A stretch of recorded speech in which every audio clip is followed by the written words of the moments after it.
What's up, everybody, and welcome to another episode of Deckin Around. My name is Tyler. I'm Steve. And today we are so excited to have Stefan Eriksson on the show. Stefan is an amazing magician and also the designer behind the butterfly playing cards, which I know everyone is familiar with Andrei Pishnitska's amazing butterfly playing cards. Well, Stefan is the brilliant artist behind that design, and I have to say probably one of my favorite decks of cards ever to have come out. So I'm really excited today to be talking to Stefan and find out more about not only the butterfly playing cards, but just who he is in general and how he got into magic and everything. Dude, I am super excited to talk about this deck, and I'm also super excited to talk about his mustache. Oh my God, he does have the most epic mustache. It's going to be amazing. So I'm really excited for that one. But dude, this is going to be an all-around epic episode. Yes. We have some amazing, amazing topics to discuss here. But before we jump into it, everyone, make sure to like the video and subscribe to the channel as well. You don't want to miss out on all the amazing content we have coming up. Matt, make sure you like the video. That is very true. Matt, you don't get a pass this week. Like the video. But Steve, I know this has been a fun one, man. This has been a while coming, and I'm really excited for it. How about you, man? I am. I'm excited. You know, it's kind of funny because the only, I think, picture I've ever seen of Stefan before, obviously the ones we started posting, was the cartoon version of him. Yeah. The one from Andres. That's it. You know, but it's I mean, it's a splitting image of him. That's for sure. Dude, too funny. All right. Well, without further ado, let us bring in Stefan and start this show. What's up, Stefan? Yeah. How you doing, man? Hey! Welcome to Deckin Around. We are so glad to have you on the show, man. We are so excited to chat with you and get to know everything about everything. I mean, hey, you like overdressed us, man. I come on here in a t-shirt no matter what. I'm never expecting anything. Hoodie, yeah, so that's fine. Yeah. Yeah. We set expectations low on that front. We need our guests to be the forefront of it. And that shirt, that jacket, honestly, everything about that. The shirt, the jacket, the bow tie, it's looking fresh. Thank you. First question here is, how long has that mustache been a work in progress? How long did it take you to build out that awesome mustache? I started. Wait, do I hear a? Yeah, you might have to put on some headphones. Nope. Sorry. Now it's better. Yeah, that's better. Yeah. I restarted my second camera. That you will see later. So it was that.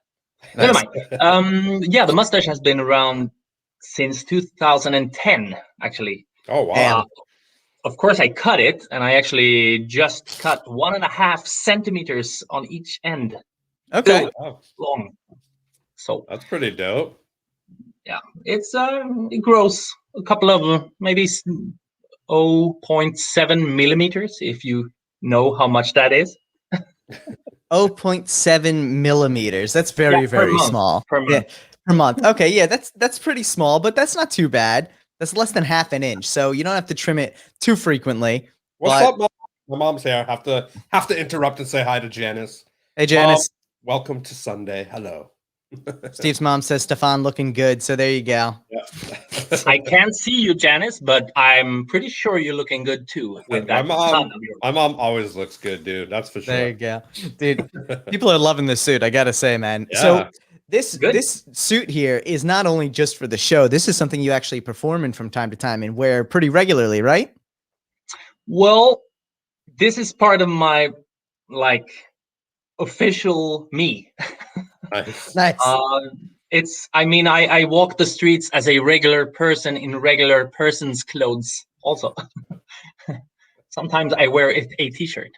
All right. Hey, there's nothing wrong with that. I think you were wearing a t-shirt the other night when we had our little pre-show chat, and yeah, still a badass t-shirt. So, and with studio lights, this becomes quite warm. But and I can only imagine. Also, these are they are not designer jackets. In a sense, they are, but it's from a Norwegian brand that I got obsessed with a couple of years ago, and their sizes just fit me perfectly. Oh. So, and they had limited edition suits, one new every year, and I became obsessed and got a few of them. Interesting. Everybody has limited editions, huh? That's the way to go. Well, I'm a limited edition kind of a guy. Nice. I could see that with one the of a kind, wall actually. behind you. Dude, I love it. Absolutely love it. And you know what though? It's funny because I think they always say like the clothes make the man. It's common saying in America. But I think the truth of it is what it comes down to is when you feel good in clothing, you feel confident. And Yeah. that's why, you know, it makes you emboldened. It makes you feel more comfortable in who you are and helps build that persona. So 100%, you know, I love the fact that you embrace your style and it's a very flashy style because it makes it fun, you know? Well, I am kind of. I never felt good in kind of just a black suit and tie when performing magic, Yeah. because my ideas and my I don't know, presentations are quite odd, maybe, or they could be. They have been during the years. You know, here's the thing: is it a prerequisite that you have to be odd, like you say, to work with Andre? I think it was love at first sight when we met each other. That's what I I can think imagine. I think he mentioned it in his diaries, which he made public just a couple of weeks ago. He posted on the Genie forum his diaries from the time when we met. It Oh, was that not is so about funny. me because of that we met, but he was doing the uh, Magic University course in Sweden. Oh, cool. Very cool. Tom Stone was a teacher. I don't know if you know who Tom Stone is. I'm not sure. Are you well read are you on magicians? Dude, there's so many magicians, I can't keep up. Yeah, there are a lot out there. We do try and keep up as much as possible, but I think Yeah, from Steve and my point of view, we know a lot of the high visibility magicians, you know. yeah. Yeah. Anyway, the two quite famous magicians in Sweden got together and made a university course. Oh, And other than South Korea, I think Sweden was the first, and definitely the first course with international intake, if you can call it that. Like That's really cool. you could apply from everywhere, and that's how I actually met Andre on that course. that's so cool. So you went Yeah. to Magic University. Yeah, it was only one course, 1 month during summer, Okay. and all the contestants, is that the right word here? All Yeah. the students, Oh, students, yeah, Yeah. it's not a competition. So, yeah, all the students, or was it? I mean, It might hey, have been. probably, yeah. School's a competition, so it makes sense. Yeah, but all the students got to celebrate Swedish Midsummer, which is a thing of its own. It's a lot of white liquor, and it's a lot of food, and yeah. Did you have any meatballs? Probably yes. Probably yes. I I feel like don't this is a remember, good but opportunity for us to realize whether or not Swedish meatballs are really a thing from Sweden, or if it's just like an Americanized food. no, I probably eat it at least once every week. Oh wow! All right. Yeah. So I mean, it can't be an yeah, American thing because IKEA made it Yeah, but they kind of also big in America. no. I mean, Swedish meatballs have been big in America for 30 plus years, much longer than IKEA's been around in I mean, my America. mom's and made them my whole life, but Yeah. but they've been like mainstream huge since IKEA. Okay. wasn't it the Swedish chef in the Muppets that kind of also like made it popular? Very The true. I Swedish forgot about him. meatballs. Yeah, I don't know. I don't remember that. I don't. I think in Steve. America the Italian meatballs kind of took over the Swedish meatballs until IKEA now. Well, because Yeah. I think Swedish meatballs are treated as an appetizer. Like it's always something that's like it's on a toothpick, it's small, you eat it on the go, or you eat one and that's it. Versus Italian meatballs, which are considered like a full meal. But in Sweden, are Swedish meatballs a full meal? Hell yeah. Yeah, you eat it Okay. with boiled potatoes, mashed potatoes. Rice? No, No, Oh, right? we eat it with rice. No rice. We Rice. eat it with rice. you know, potatoes built the nation of Sweden. It's basically this is potato land, Okay. You guys potato are just county. Potato nice. No, but I literally grew up among potatoes. I like on a farm. We had the size of a big swimming pool with potatoes, and I got to dig them up That's really cool. before dinner, and very farmy. Very funny. That's the way to do it, though. That's a fun upbringing there, and now you're sitting here talking to us in a very vibrant plaid suit, and see, so it worked out well. The farm life treated you well. Yeah, and Oh. basically it taught me that, or I realized quite quickly. I think I told my father when I was like 5 years, "Oh, please, Daddy, I don't want to be a farmer." And yeah, and then I kind of carried on to draw instead. And I have found today. I've been down to some deep drawers today. Nice. I actually found one of my childhood drawing pads, and No way. That is too cool. And I didn't draw so much as a kid, actually. I don't know, not more than other kids, until I was in my teens. Wait for it. I just wanna. My father was a very important person in my life, and he's not with us anymore. But I made a drawing of him. He was we had a farm, and we had what do you call it? What we made forests. That's not how we planted forest, and then we cut them down. So Okay. this is actually, wait, do I have a nice? Well, this is actually my father with his chain. With his chainsaw. Nice. Yeah. And this is my signature. Around 6 years, I think. 6 Nice. years old. So this is. So you've always been destined to be a designer, then. So your dad's a clown? Was he redheaded? The weird thing is, he didn't have a lot of hair. Okay. Nothing up here. But let's just say he had. Well, you can actually see it. Wait, can I try my overhead camera? Go for it. Yeah, let's check it out. Wait. Yeah. Oh, look at that. So Perfect. You see here, it's actually way thinner in the middle. Okay. Oh, and the little red spots are the ear protectors, right? Or just his ears. Or just his ears. Okay, that works. Anyway. Oh my God. Dude, Lorenzo is here watching. What's up, Lorenzo? How you doing, man? Hey, Lorenzo. Gagliotti. He heard us talking about meatballs. He had to come in. Defend the honor of Italian meatballs. Oh my gosh. And so you've always, though, obviously been interested in drawing, and obviously now at this point you design and you do magic. What got you interested in magic?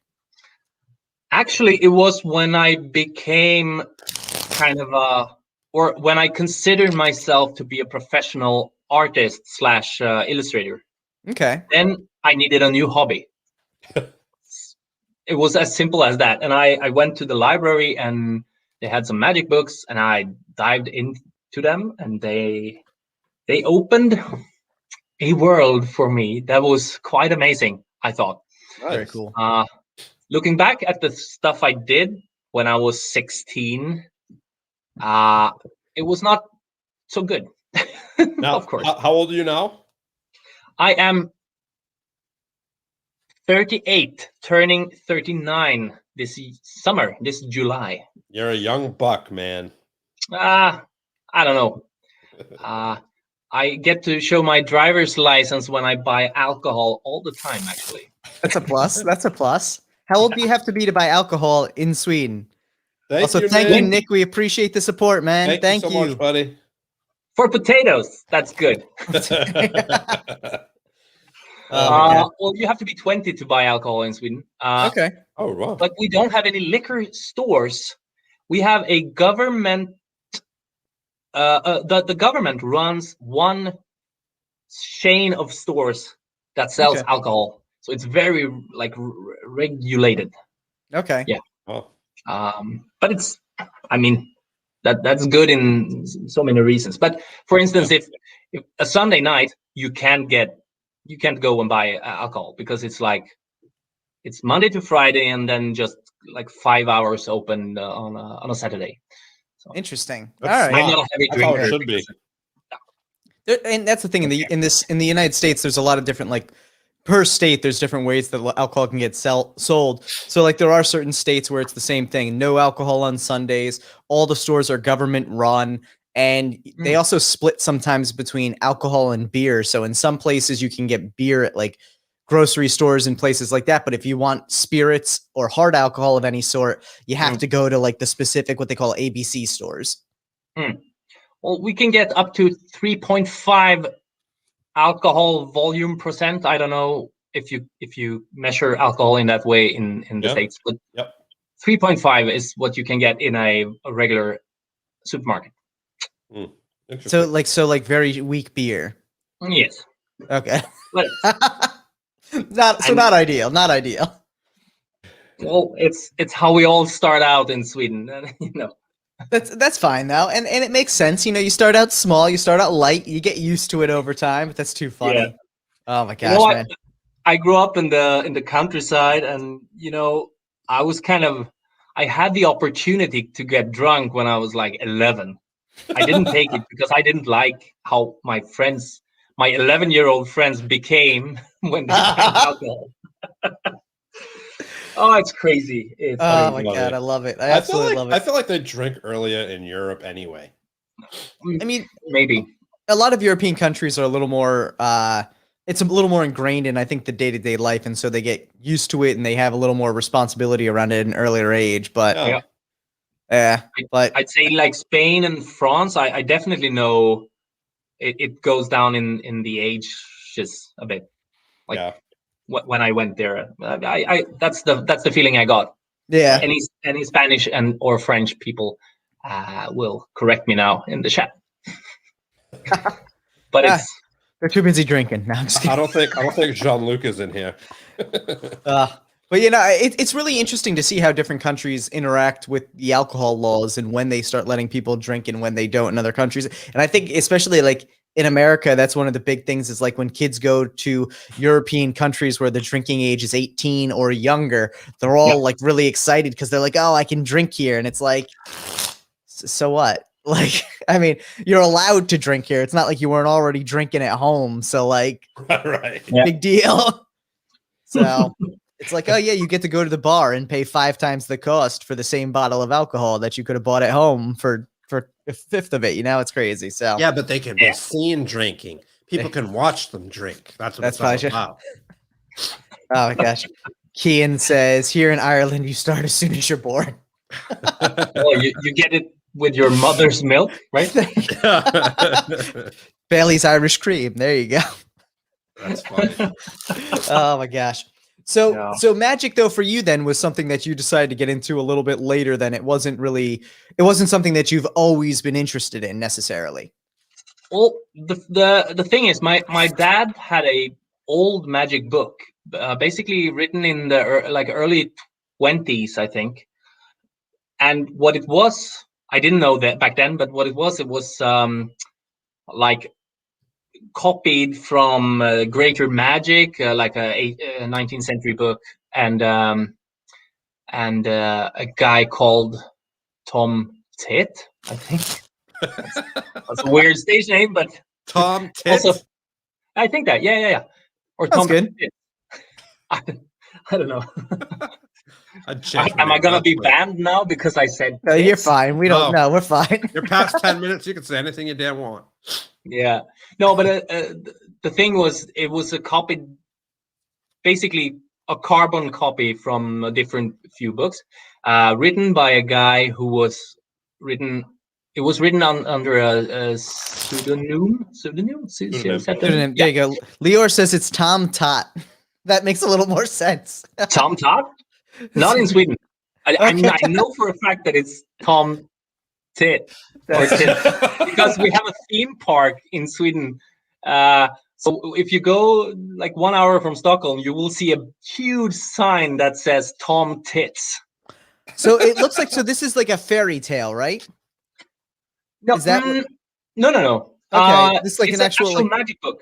Okay, interesting. Okay. classic pass and stuff like that. But Right. however, it's written in a like 18th century Swedish kind of way, and it was really hard to understand for me as a 11-year-old when I found it. Like, And it also had so many it questions. also had like experiments in the back, and I kind of went for those, and because it was really hard to learn about like classic coin passes and yeah. Everybody calm Yeah. down. We got it. It's Tom Tit. Everybody in the chat's like, it's Tom Tit. It's Tom Tit. No, it's Tom Tit. It's Tom Tit. We got it. Here's my question about good old Tom. Is there a titty pass? Oh my God, Steve. Jesus. I'm just wondering. Is this the right button? No, it's not. That wasn't it either, but oh well. Oh my God. Anyway, it was like Physiological Experiments, it was called. Okay. Like a part in the back of that book. And it was like really cool stuff. For instance, if you take a cotton string and you put it in a salt solution, like overnight, and then you let it dry, and if you turn it on fire, it will burn. But because of the salt, the ashes will be bound by the salt, and it will burn, but it will be a gray rope instead of a white. So it will hang there until you kind of push it. So interesting. That's really interesting. It's kind of like if you put a string in a glass of sugar, it makes rock candy. Oh yeah, maybe. Yeah. I don't know. It's something. I don't know. That's weird. That is really interesting. I forgot how it worked, but I remember it, and I haven't read it since I was like 12. Oh wow! But so it's a lot of like science and magic put together a little bit. Yeah, very and cool. Actually also a part of like astronomy and how you can dream thing. What's that called? When you take images from people's dreams and they mean something. Oh, like dream interpretation, or yes. Yeah, I don't know what the actual like scientific name for it is, but me neither. A dreamologist, maybe. If we have any Swedish people here, it's drömtydning. Drömtydning. Drömtydning. Yes. Drömtydning. All right. Drömtydning. Yeah. I think we have some. Is Thompson Lindquist? Is that Swedish? Yeah, Thompson. Yes. Yeah, Thompson's. Yeah. Yep. He looks like he's Swedish because he wrote. No, it's Tom Tit in Soderlige. How do you say that? Södertälje. Södertälje. Okay, I was close. I got the soda right. Oh my God. Those dots over words, they are confusing because everything looks like a metal band name, like Motorhead. Caroline says Steve sounds Icelandic. What? I feel like that might be like a secret like Swedish insult. Yeah, probably. No, we love the Icelandic people. All right, there you go. They are chill. There you go. Sorry. Oh my God, I love it. I love it. That's funny. Good to see you here, Caroline. Yes, thank you for coming in. Yeah, that's funny. I like that a lot of everybody knows that Tyler and I just butcher the shit out of foreign languages. We try. We do try. And then you'll notice the ones like, especially with names, it's tough. But when we finally get someone's name, we say it every chance we get because we feel proud of the fact that we can pronounce their name correctly. Like Andre's last name. Yeah. So yeah, that's a tough one. But well, anyway, talking about the old book, just want to wrap it up. That old book lay there in the drawer for 4 years, and when I kind of like, I went to a magic show in Sweden. I saw a illusionist whose name is Joe Labero. He's basically he was the most famous magician in Sweden for a long time. Very cool. And whenever I did a card trick, it's like, oh, you're like that Joe Labero now. All right. No, I'm my own. you're 16 and you don't want to hear that you kind of copied someone else's style, which I did when I was 16. Hey, you were too young to understand. Yeah. But I found the book again. I was like, hey, I understand this now. And I started with the classic pass and the stuff. Nice. And I was on my magical journey I was 16. And when I was 19, I got booked for a 26 days gig. Wow. Almost 26 days in a row, every night at a restaurant, doing a Christmas show basically. But I was doing walk around magic, and I didn't know what I was doing, but it turned out quite fine. Yeah, And I'm I sure you made a lot learned of really money. quick, right? Yeah, and it was just by happenstance, if that's a word. Yeah. Yeah. It was basically just being at the right place at the right time, and since then I've been on and off as a magician, mostly as a part-time work, because I've always dabbled with like drawings and Nice. stuff, and design, and also web design and web programming, and Very cool. many things, because Wide variety of things. yes, and there's a reason, of course. I'm quite restless, I think. I see. just like, I want to be done with this. I want to do something else. Yeah. Yeah. So now you mentioned magic is more of a part-time thing for you. The design seems to be the regular day-to-day. Do you do design for yourself, or do you work for like a firm that does design? Well, no, I've basically always worked for myself, Nice. or as a freelancer towards like a gig for a gig. I don't know if you can say that, but like one job, one assignment at a time. Very Yeah. cool. And basically, I'm not sure. I made the most money during the last 10 years. I made out of magic, actually. So Oh, that's not really so cool. much design. And because, well, as you know, you only know me from one deck of cards. There are iterations of that same deck. I mean, we have the brand new version, Spring edition. Which is such a beautiful, spring beautiful deck. edition. So It's beautiful. perfect for springs. Yeah, sorry.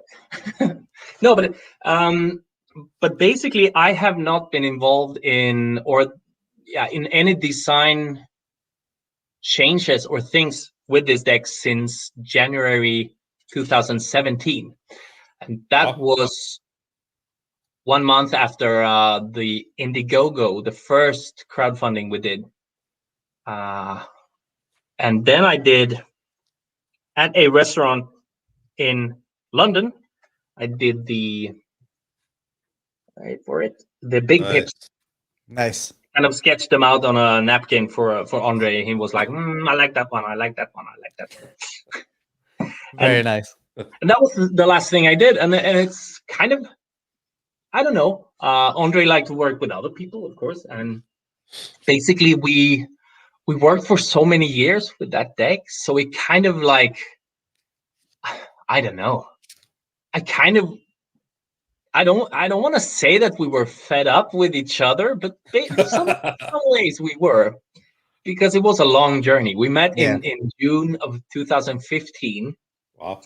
And the deck was designed almost like looking like this after well, it was 1 year, almost exactly 1 year.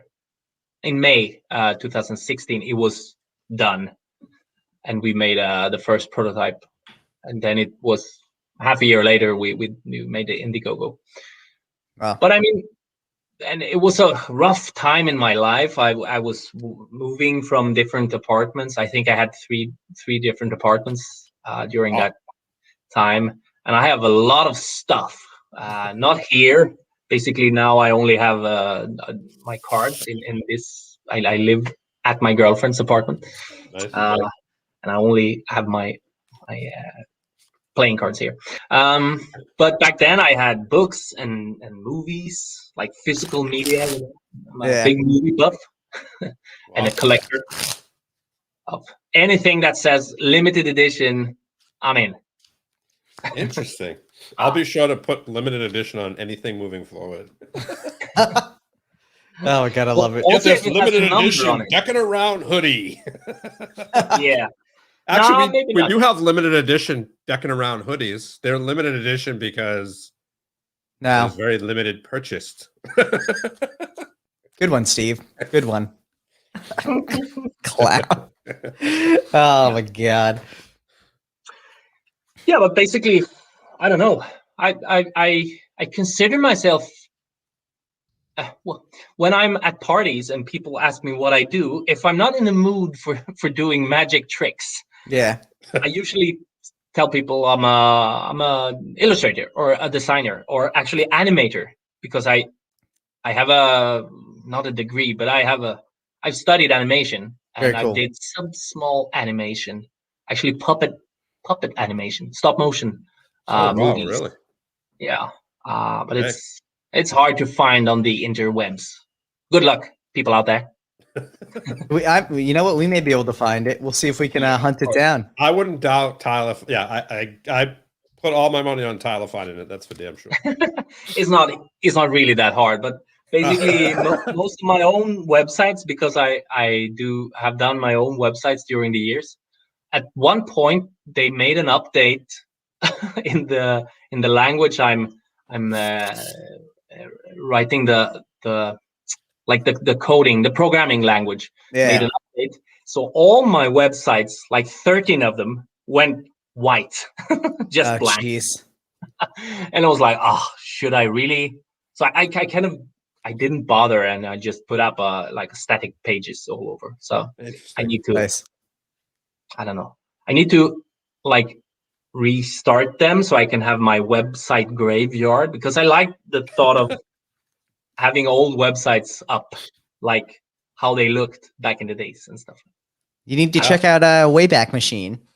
Yeah, I know, but because a lot of my websites have been so image based, they sometimes don't save images in that. Like, so if the image is not gone, the best looking. Yeah. You can watch the source code and enjoy. There you go. Oh man, that is too funny though. That's hilarious. And so for the design aspect of it though, like you enjoy the website aspect of it, the fact that like they can all be kind of different and show different like aspects and personality to them. Yeah. And for me, because I'm doing so a wide range of stuff. I'm kind of I need my Illustrator website. I need a magic website. I tried websites that had like everything on them, but it kind of like people have so many questions suddenly. It's like, what? But how can I? I don't know. So it's almost like if I should have a number that you can call, like one number, I want to answer like my own secretary. Like, yes, this is Stefan Eriksson Incorporated. I don't know. And people are like, who are you looking for? It's like, an illustrator. Yes, I put you on hold, and some music, and I don't know. I love it. Disguise your voice a little better than that, though. Yeah. The music's there for the distraction. It throws them. I love it. Oh my god, I love it. I love it. Oh my goodness, that's hilarious. And so now you mentioned that you and Andre had worked for a long time together and met originally in 2015. How'd you guys first meet? It was on the university course. Okay. Yeah, you mentioned that. That's right. But there is a twist. Of course, Andre's involved. It's got to be a twist. Oh yeah, but Andre and I had kind of been in the same room a couple times during maybe almost 7 or 8 years before, because he came to a Swedish magic convention because he had kind of like one of his one of his mentors was Okay. this older guy that was, I think he was Czech, and his wife was Swedish, and they kind of lived in Sweden, but they travel a lot in the Czech Republic. And he got to know him. He was also a magician.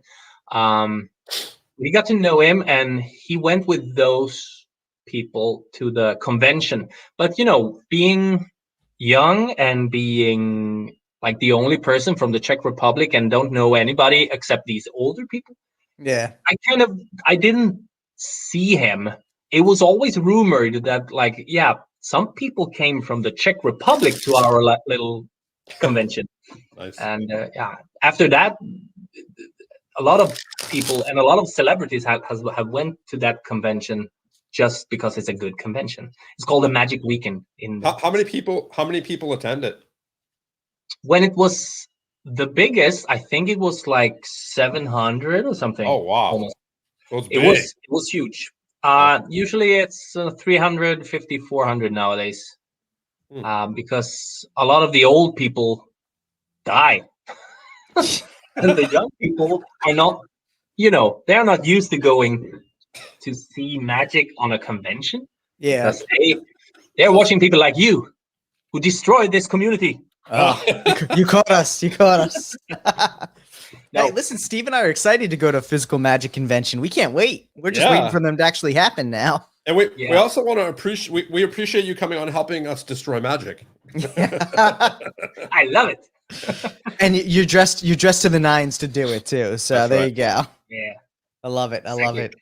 Actually, when my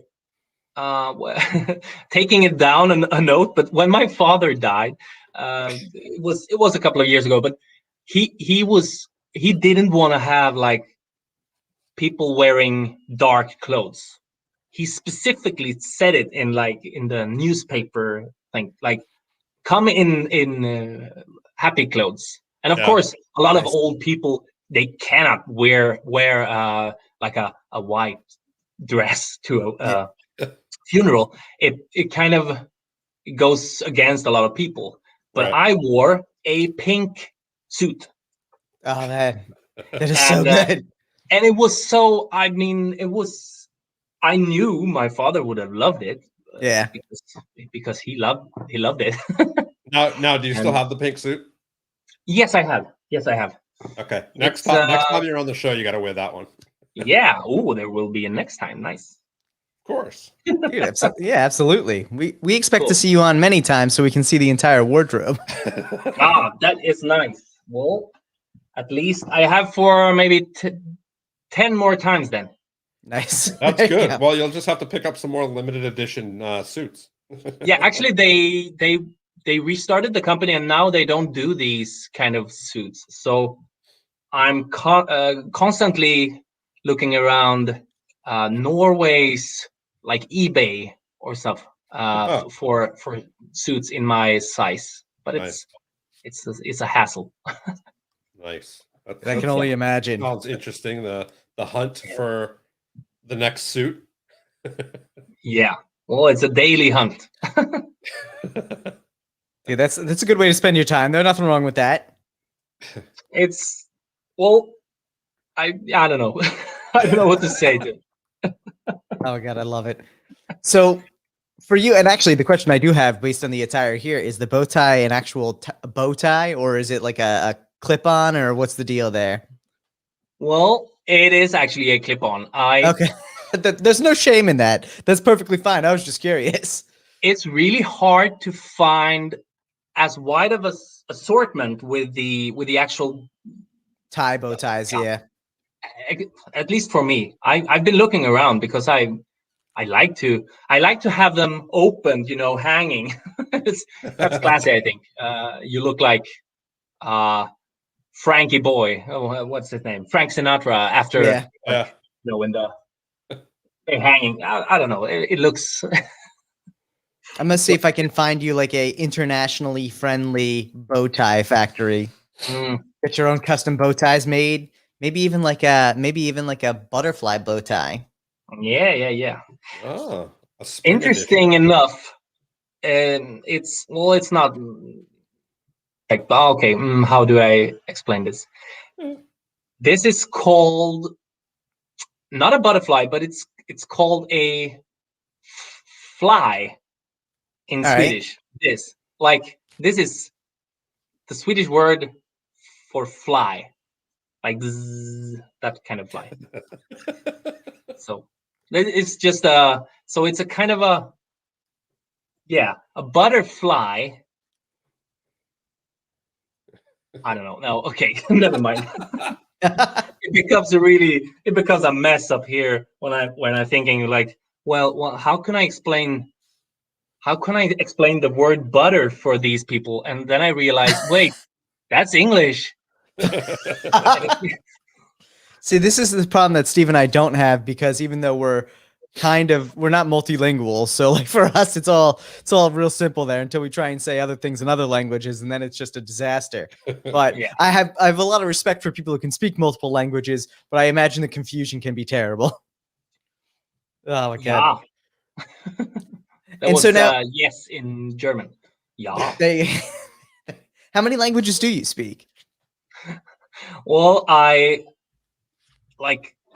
think I speak enough English to say that I speak almost not fluent, but please. I'm quite fluid in English and Swedish, and that's basically it. I can speak some words in German, and some words in French, and some words in Dutch.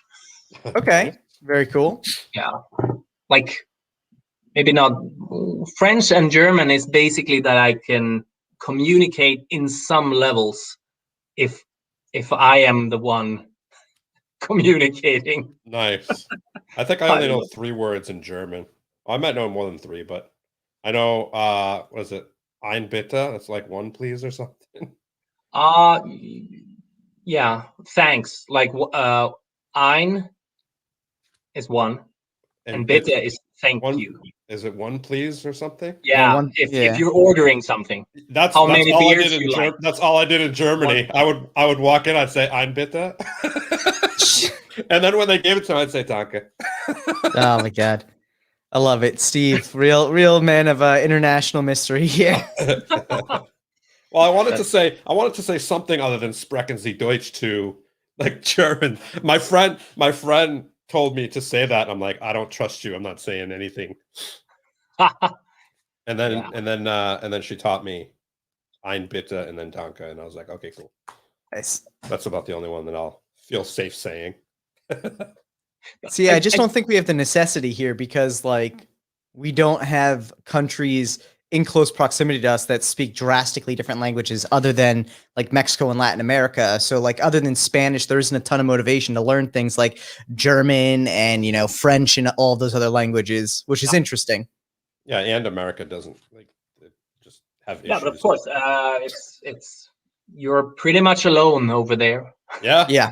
Yes. Oh no, without a doubt. And it's a shame though. That's always one of the things that always bothered me about schools here, is like there really isn't a ton of emphasis on learning languages at an early age. Whereas I think in other countries, it's a much more like important aspect to schooling.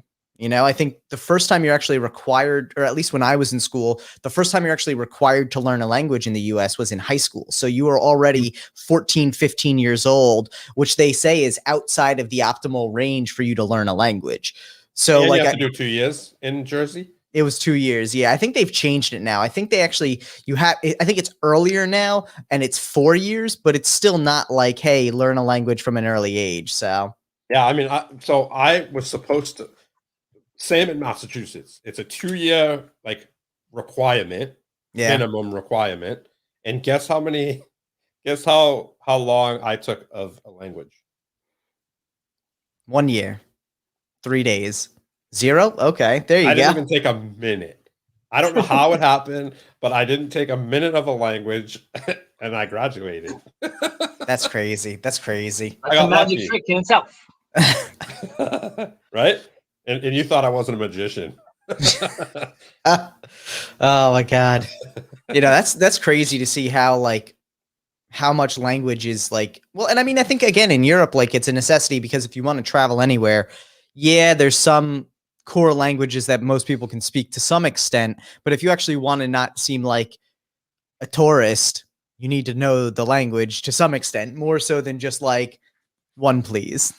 Yeah, but with that said, a lot of people. Thank you, Lorenzo. We appreciate the support, man. Hey, Lorenzo! Do I speak Yeah. language of love? You should go find out. I think you mean italic, right? I know an Italian word. Caso. That's the only We've one I had know. this discussion before. We're not getting down this route again. You don't know any Italian. That's I an know Italian word. aeroplane, Prosciutto. bicicletta. I know know bicycle and prosciutto. airplane. That's it. Yeah. Pasta. Prego. Yeah. Pizza. Pasta. Yeah, but like to me, Milano. those are like Americanized words in the sense of like the way we know pizza and pasta isn't because we learned Italian in the Italian version. We've subsumed those as an English word, and now they also exist in both languages. Yeah. But yeah, spell it out like this. Lorenzo's asking me. Oh, I know. I'm I not know how sure to if spell Lorenzo. Lorenzo. What? No, I'm sorry. What did you say? No, Lorenzo was asking me how to spell it. I said I know how to spell it. Oh my god. I had an Italian. We had an Italian, I guess, roommate. She was staying with us, working with the company that we were working for probably 6 to 8 months, and she wrote it across our. We have like a whiteboard on our fridge for like ingredients and menu stuff, and she would write "caso" across the whole entire board as joking around with us. Oh, that's too funny. Yeah. Cool. No, but I also know a couple of words in the. It might not be considered the language of love for you, Lorenzo, but I really like the Finnish language. Interesting. And of course, you don't know the Finnish language, basically, or probably, but Yeah, I do not. mean, I know even nothing for about the Swedish Finnish people, language. I mean, Finland are one of our neighbors. Nice. We're connected to Finland, like the border-wise, and their language comes from east and has nothing to do with like the Latin languages. So yeah, I can say good evening. I am a magician. You want to hear it? Let's hear it. Hyvää iltaa. Olen taikuri. Nice. You hear? And The last part sounded a little Japanese, didn't it? Yeah, I don't know if it was just maybe. the accent. It's hard. It's hard. It's really, and it's difficult. I don't understand it. I just learned these like phonetically when I was working on a cruise ship back and forth from Sweden and Finland. Nice. That's really interesting that even though they're very geographically close, they're not similar with the language root. Like that's something that always throws me off because like I mean I know people who speak Spanish and people who speak Italian and there's people and they can have like hackish conversation because there's a lot of similarity in it. I took Latin for 4 years. I can't tell you any of it. I don't know why people let people take Latin for 4 years. Like that was a terrible choice. But like you understand a lot of the root words and everything like that, which is interesting. But like then it's really interesting to see how different languages with different bases, with different roots are like really set up. It's crazy, but it's really cool. Yeah, and I mean Norwegian and Danish is well, I can understand it somewhat, but usually it's easier to understand Norwegian for me, and the Norwegians have an easier, they understand us easier than the Danish, and the Danish kind of have trouble to understand anyone. But I don't know. Maybe I'm offending some Danes now, but hey, they are not easily offended, I say. But, no, but because and I mean Sweden is a tall country, and the people in the south are very close to Denmark. Now you get the geography lesson here. Really close to Denmark. So, like for instance, Caroline, she comes from the south of Sweden. I would guess she even had like Danish TV when she grew up, and I did not. But if you're close to the border, you can get it into your TV set. Thank you so much, MBL. Thank you. Thank you. We appreciate it. MBL Designs. This is my friend Michael from Hello, that Michael. Michael. He lives just in the neighborhood over there, and he and I was on the Swedish version of Lego Masters, a What? Very reality cool. Lego building show. No fucking way. How do we watch that? I'm not sure you can, but if you're in Italy, there is a dubbed version Oh my How do God. available on Italic TV, on No, but Italian TV. do you have it record? You have to have it recorded. Just snippets, because a magician friend were like, I enjoyed seeing you on Lego Masters, and I was like, wait, where did you see that? Because I thought maybe he downloaded it because he has a really big interest in Lego, and didn't understand it. But then he said, I saw it on TV. Really? And suddenly I know that every foreign show in Italy is dubbed. So chills went down my body. I was like, am I dubbed? Tyler, I you didn't need know to I had find it on that. my bucket list. I'll see if I can once find be it. dubbed Yeah. in Italian.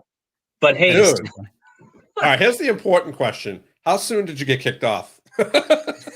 well, quite early, sadly. But you're not so much a Lego master, huh? Well, I mean, there were only 8 teams on the show, so I'm one of 8, maybe. Hey, yeah, that's you weren't the eighth one's gone, were you? No. There you go. So you didn't lose. You just didn't No. win. No, but Who was on there with you? you mean Who was your partner? Michael, MBL Oh, Michael Design. was your partner. Oh, Yeah. gotcha. Yeah. So, and we are very different in age. He is in his early 20s, and I'm in my late 30s. You already told us how old you were. Yeah, I know. But it's important how you say it. I'm not soon in my early 40s. That would just be stupid to say. Yes, you don't want to You're admit 39, that. so you're not even close to your 40s yet. Yeah, no. But anyway, it was an age difference, and he has like streetwear clothing, like and a cap. All right. The other way around. And and I wore kind of these clothes, so it was a nice clash. That's but then cool. we share comic books and stuff like that, like the love of comic books and comics. We share that, and also Lego, of course, because I'm And a huge... cards as well. No, actually not. I'm not sure. I probably not. Wow, Michael, get with the program, buddy. That's all right. Don't get into cards. It will take all of your money. Yeah, don't get into cards. It's not But worth it. basically, Legos it's are probably more fun anyway. I think Michael is one of the people who are here for me, and I'm really lovely to see him, because he has no connection, as I know. Dude, Yeah, everyone's we're here all just for here you. just for you. Yeah, Yeah, but please, some I'm here for people- you too. Some people might be following you, and I'm I pretty don't know sure about that Michael is not. Well, Michael, we're glad to have you here. We hope Yeah. you subscribe and stick around as well. But Yeah. that being said, I completely get it, because Stefan is a delightful human being, and I would be here just for him as well. So, I mean, look at that face, look at that suit, that bow tie. This guy's the full package here. You can't go wrong. So, and he likes Legos. What's your favorite Lego? Like your favorite Lego, I guess, that you put together. I don't know. What do you call it? Lego set. Lego set. Perfect. Yeah. What's your favorite? I'm Lego not set? sure. Usually, I get this question asked. I get this question asked a lot to me, and I cannot choose, because I have a lot of favorites during the years. But I have one product line that I'm quite obsessed with, and it's called Lego Ideas. And the thing is, they have a website that anyone basically can submit their idea for a Lego set. Oh, that's dope. And then you gather support, almost like a Kickstarter, but it's non-monetized. Okay. You just like vote. I would like that. I'd like one of those. Ding, ding, ding. And if you get 10,000 votes, you get into kind of a review state, and then in that review state. Yeah, Lego goes through everything and like, look, can we make and can we sell this as a Lego set? And eventually, some people get picked out, and this set arrives on the market as That's a really product. cool. And the good thing about it is it's not like space Lego or castle Lego or city Lego, because Right. it's a new theme almost every time. So we got a lot of interesting stuff from that line. I mean, yeah, That's cool. and I'm obsessed about it because I just love it as a thing to collect. Also, it has a number on the box, so you can collect them all. Oh, it's limited. That's Yes, that's it's smart. That's very actually smart of them. Yeah. So How so many different versions are there so far? I think the number now is 34, and it was Winnie the Pooh. Winnie the oh, Pooh. that's a dope one. Now, are they pretty pricey though? The sets? I'd say the Winnie the Pooh one was maybe $110 or something. That's actually really not bad considering. What? Dude, Lego sets now go for like $400, Steve. Get the fuck out of here. Yeah. Yeah. They Like can. big yeah, some of the bigger Lego sets though are like $400, $500, man. Like I retail, think- right yeah, off the shelf. Retail. Retail, if you buy the Millennium Falcon, I think it's like $700. yeah, I think 750 even, or maybe 800 What? See. bucks. Yeah, Yeah. Yeah, 750. How but many it's pieces is it? 8,000 pieces or something. So you must Oh no, remember it's a lot. $799. It's $800. And how long does it take you to put together? If you're quick, I'd say 24 hours. Damn. Straight? 24 straight? Yeah. You could probably do it 7,400 faster, but I is know in fact a person who did it on a live stream for 24 hours. yeah, Dude, 7,541 pieces. What the Yeah. F? Yeah. Crazy. Lego is expensive, and I mean, it's very expensive hobby. So I kind of I try to work with Lego also, not the company, but as a product, and I release some small models for like the closest, like for a Swedish market, just, and because I was on national TV, Nice. that was almost viewed by 10% of all Swedes watched the first show. Nice. And you know, I actually went, I got to write autographs at the supermarket the other day. Nice. That's really cool. It is surreal because it's like I'm there like, which kind of cheese do I want to have? And it's like, excuse me, may I ask you a very I don't know, I'm sorry, but I have to ask you, can I get an autograph for my son? He really liked you. No, that's too funny. That's awesome though, man. Did you autograph it on a Lego or? No, I actually have like a small, what do you say? Like trading, no, not trading cards. I have one in reach for my girlfriend. Whoops. I have what? This is- myself.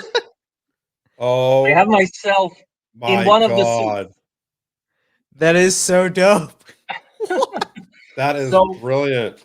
Yeah, I keep a stack of these in my inner pocket wherever I go, because if That I is don't know, crazy. it's so easy to make kids happy Yeah. when that you is have too been on cool. TV.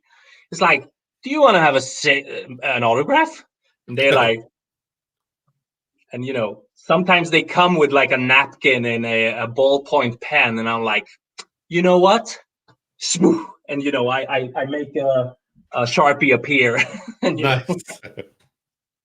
it's the best of things to be a magician also sometimes, because you can kind of produce these cards and stuff like that. And it's so important because as a child, I sent letters to my heroes that was comic artists, Mm.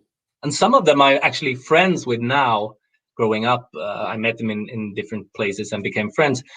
But you know, I wrote them actual physical letters, and they responded. One guy, he responded on a post-it note, and it was like literally done. He responded in 2 minutes on my 6 questions. But he did it, and he took his time, and he sent it out in an envelope to me. And as a 12, 13-year-old guy, not guy, yeah, boy, it made me forever respect him and look up to him. So I'm That's kind really of cool. I'm paying back. That's what I do. That's cool. good though, man. And that's a good way to approach it. You know, obviously you realize the impact you can have on anybody's life who appreciates you. So that's awesome, man. I'm glad to hear that. That's a great way to give back. Yeah, Yeah. no, totally. I love it. Oh man. I'm really fascinated by the Lego thing still. Steve, I looked some of these up. So the really expensive Millennium Falcon is actually recommended for ages 16 plus, and it's 7,541 pieces, but they have a smaller one also that's for 9 plus, and it's 1,353 pieces. It's only $160. The funny thing about it though is in the marketing for the expensive one, all the pictures are like grown ass adults putting the thing together, but in the other one, it's all kids.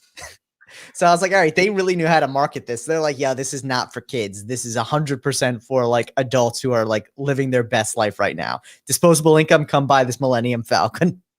Actually, they started recently with the 18 plus line, and this is basically sounds like a little risque.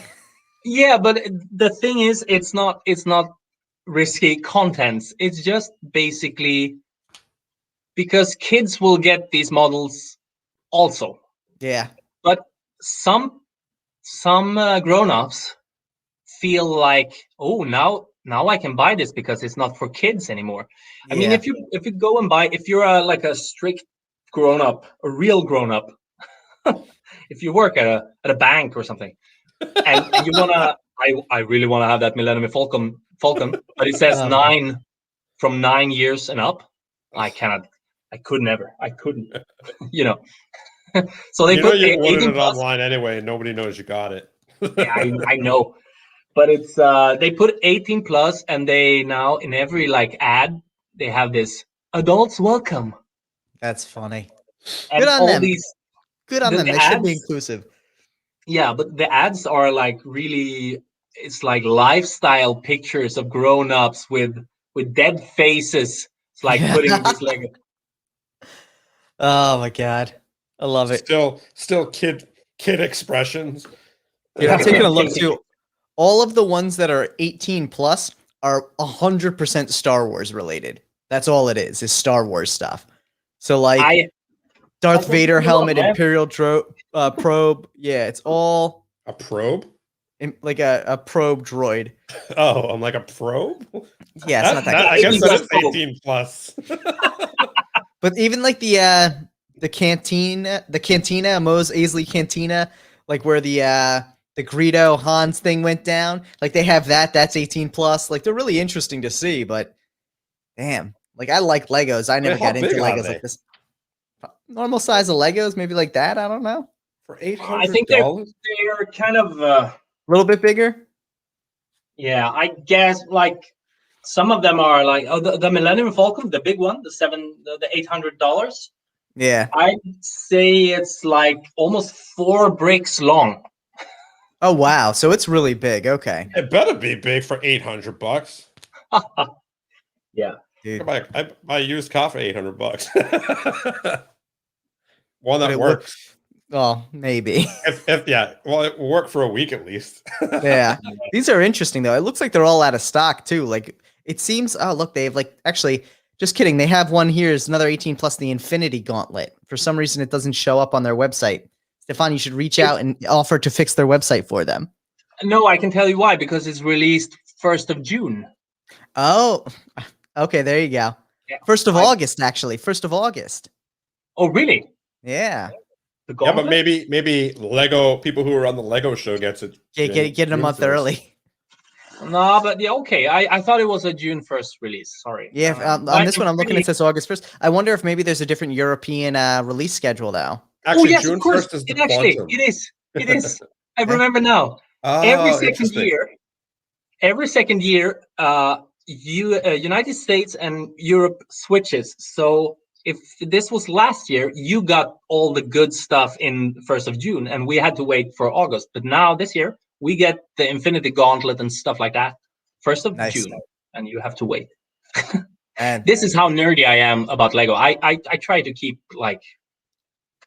I wonder though how much though, like from the European point of view, who you get it a month early. I wonder how much of that then goes on eBay at a marked up price for U.S. buyers who want to get it, who can't wait. Dude, guaranteed. Yeah. The opposite is quite common, I'd say. When the United States people get it 3 months earlier, the European kind of YouTubers and stuff have to order it from eBay.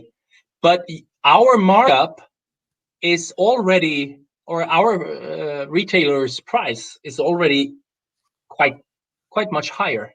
Okay. Sometimes like 20% higher. And now is that because of like VAT tax, or is that in order to prevent people from wanting to send it overseas? It's basically, as I read it before a couple of years ago, it has to do with the overall pricing on the American market for toys. Interesting. Because you couldn't charge as much as they charge in Europe, because nobody would buy it in United States. And because let me check, just out of curiosity.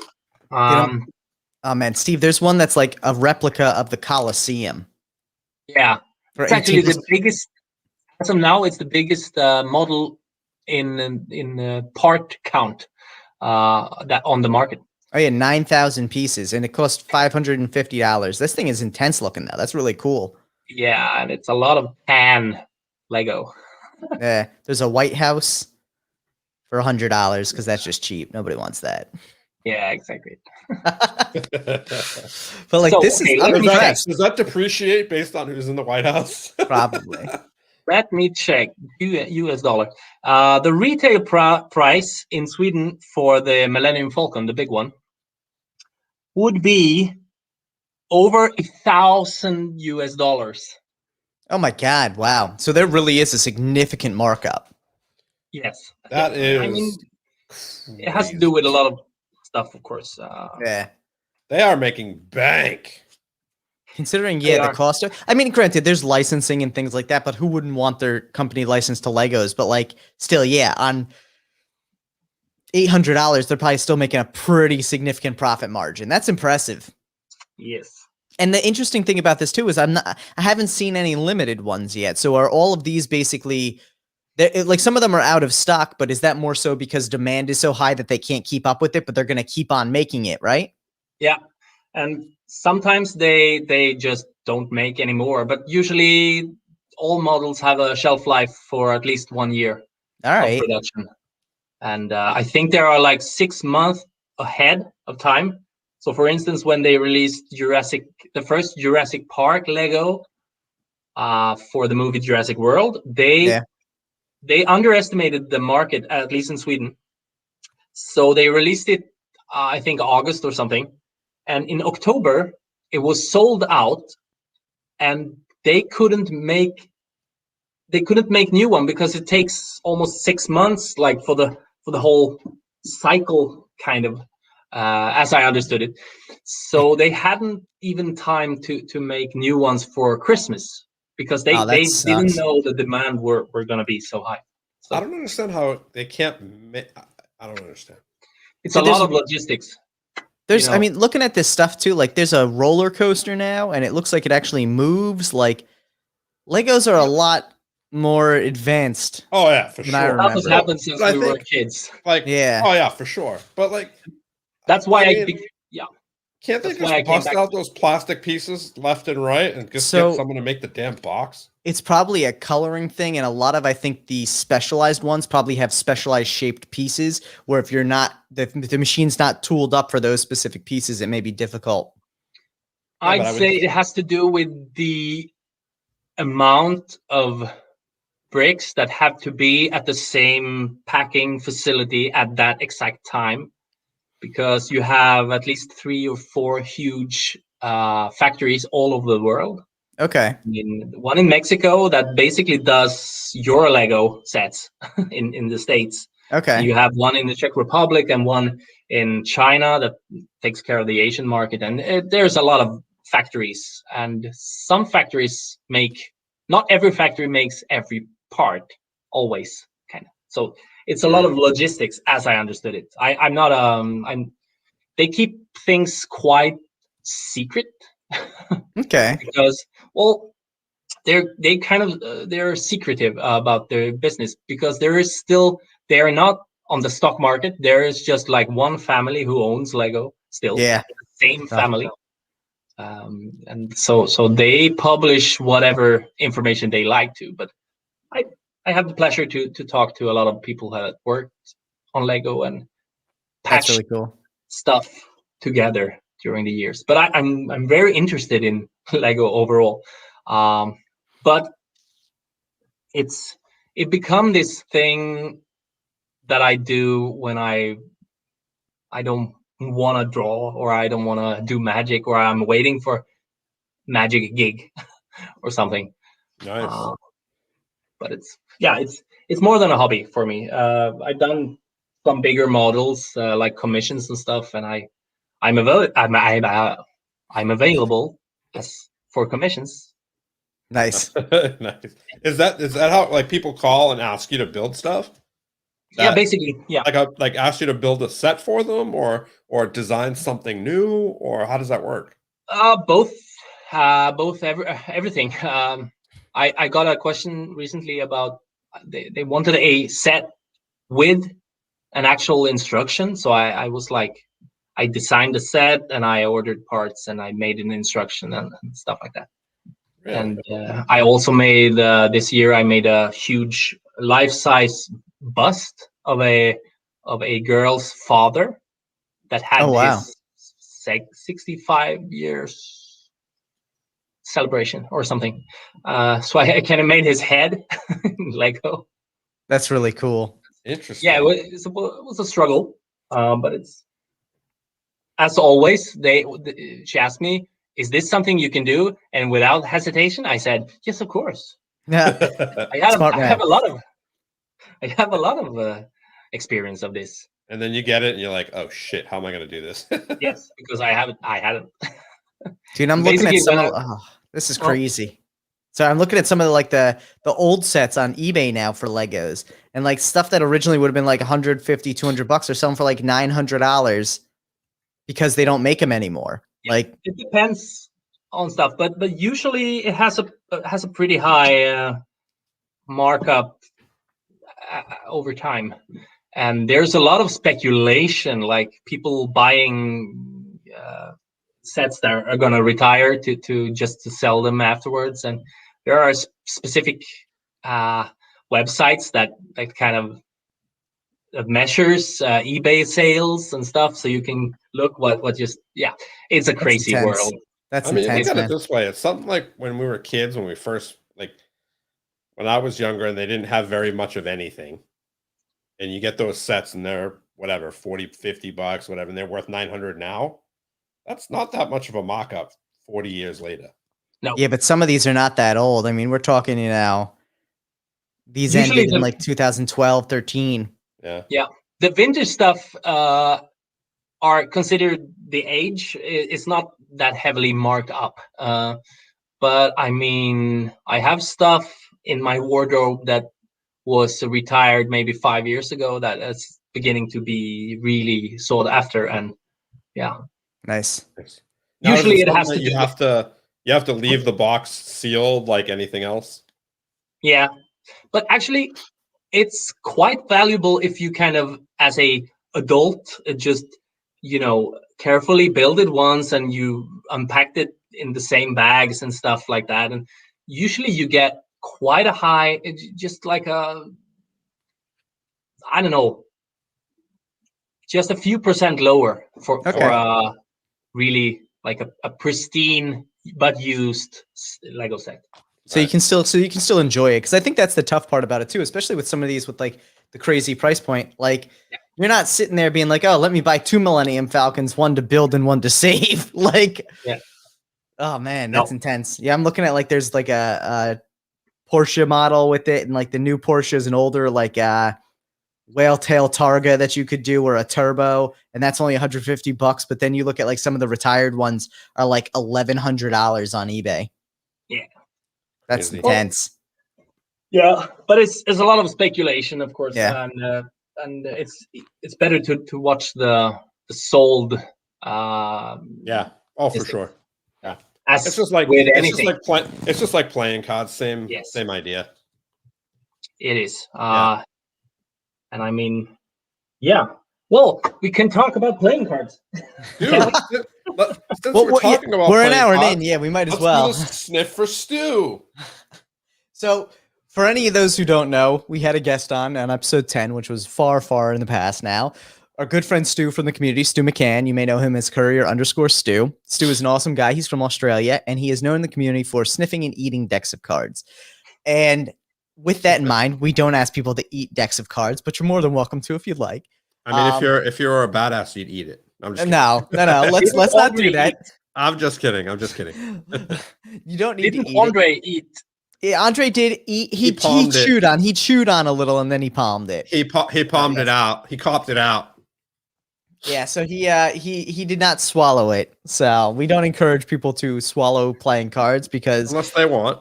well, you don't know. I mean, listen, if you're gonna do it with a USPCC deck because we know that it's biodegradable and everything. We don't know it's in like some of these other decks. Yeah, But don't do it with an expert deck because you might choke or something. or die. Yeah. So that being said, what deck will you be sniffing today? Oh, I'm not sure. You have quite the selection there. Yeah, you do have a Yeah, good I selection. have. I can actually see if I can show you a bit more. This goes up a bit. Wait for it. Come on, Dang. Damn, man. And then I have. I like love a- that. I love that Ace of Spades up there. Yeah, the Yeah, butterfly the butterfly. spade. So amazing. I can show it later. Nice. Yeah, but I have. I don't know. Is it any? One could go so many ways with this. Now, are those all sealed? Well, most of them are actually sealed because I couldn't find my box of open, so I usually buy one or two extra just because I'm a collector.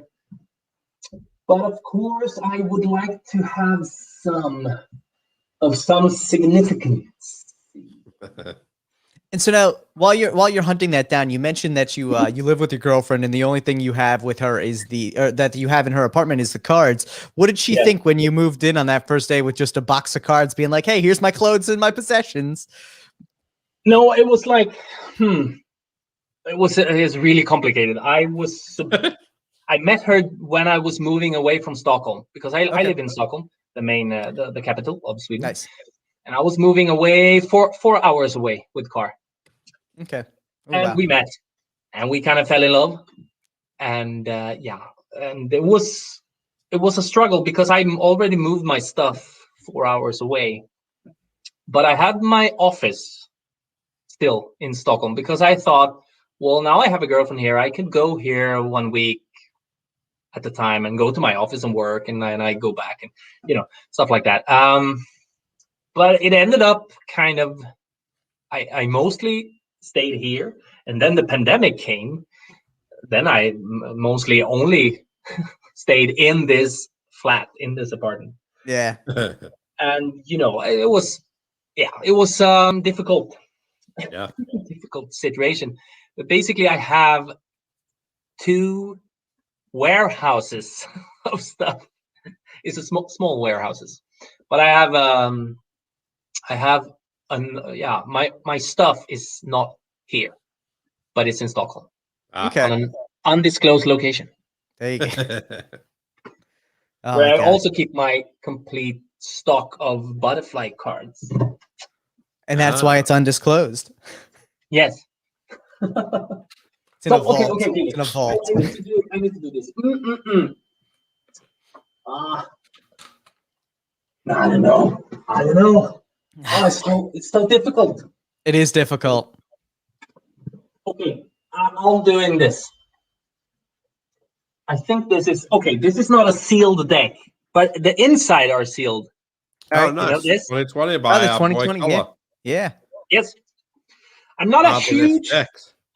I love the box. It's very like, it's very shiny. Yeah. Is the word. But I was not a fan of the cards actually, but the design. But I know it's it's your sponsor. No.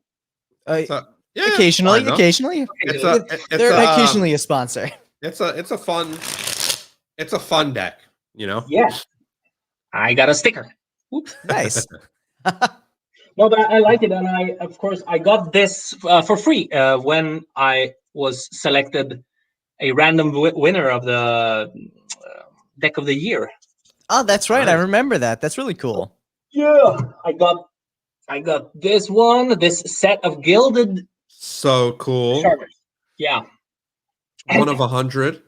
almost even cooler. This I don't know if it's a That's his business card. yeah. And that thing is amazing letterpress. Yeah. Yeah, it's one of the it's one of my most prized possessions on my shelf here. It's I so get it. cool. Yeah. I have one up on my shelf too. It's really nice. Yeah. I appreciate good design. And with that said, I don't know how these will smell because these are not printed by from the USPCC. They are not. Shuffled ink. Yeah, shuffled ink. So they may smell interesting. I never smelled them. So okay, how do I do it? Do I unwrap and? Sure. Okay. Yeah, go Any way for you it. want. Yeah. Whatever you think Okay. is going to maximize the sniff. I don't know. Maybe if I exhale for 30 seconds before. So you can. Oh my god, I love it. Wait.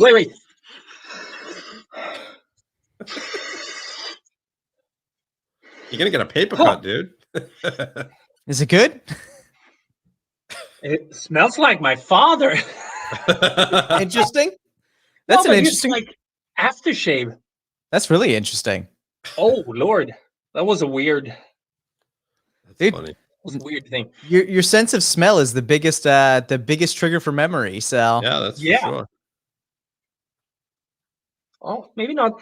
Now it smells like when I was a kid. We had a tomato, not farm, but tomato out in a not farmhouse. like a plot for tomatoes. No, a glass like a- house outside. Oh, like a greenhouse. A Greenhouse. greenhouse. Yeah. Thank you. Yeah. A greenhouse full of tomatoes. And it actually smells a bit like that. Interesting. Nice. These are fun.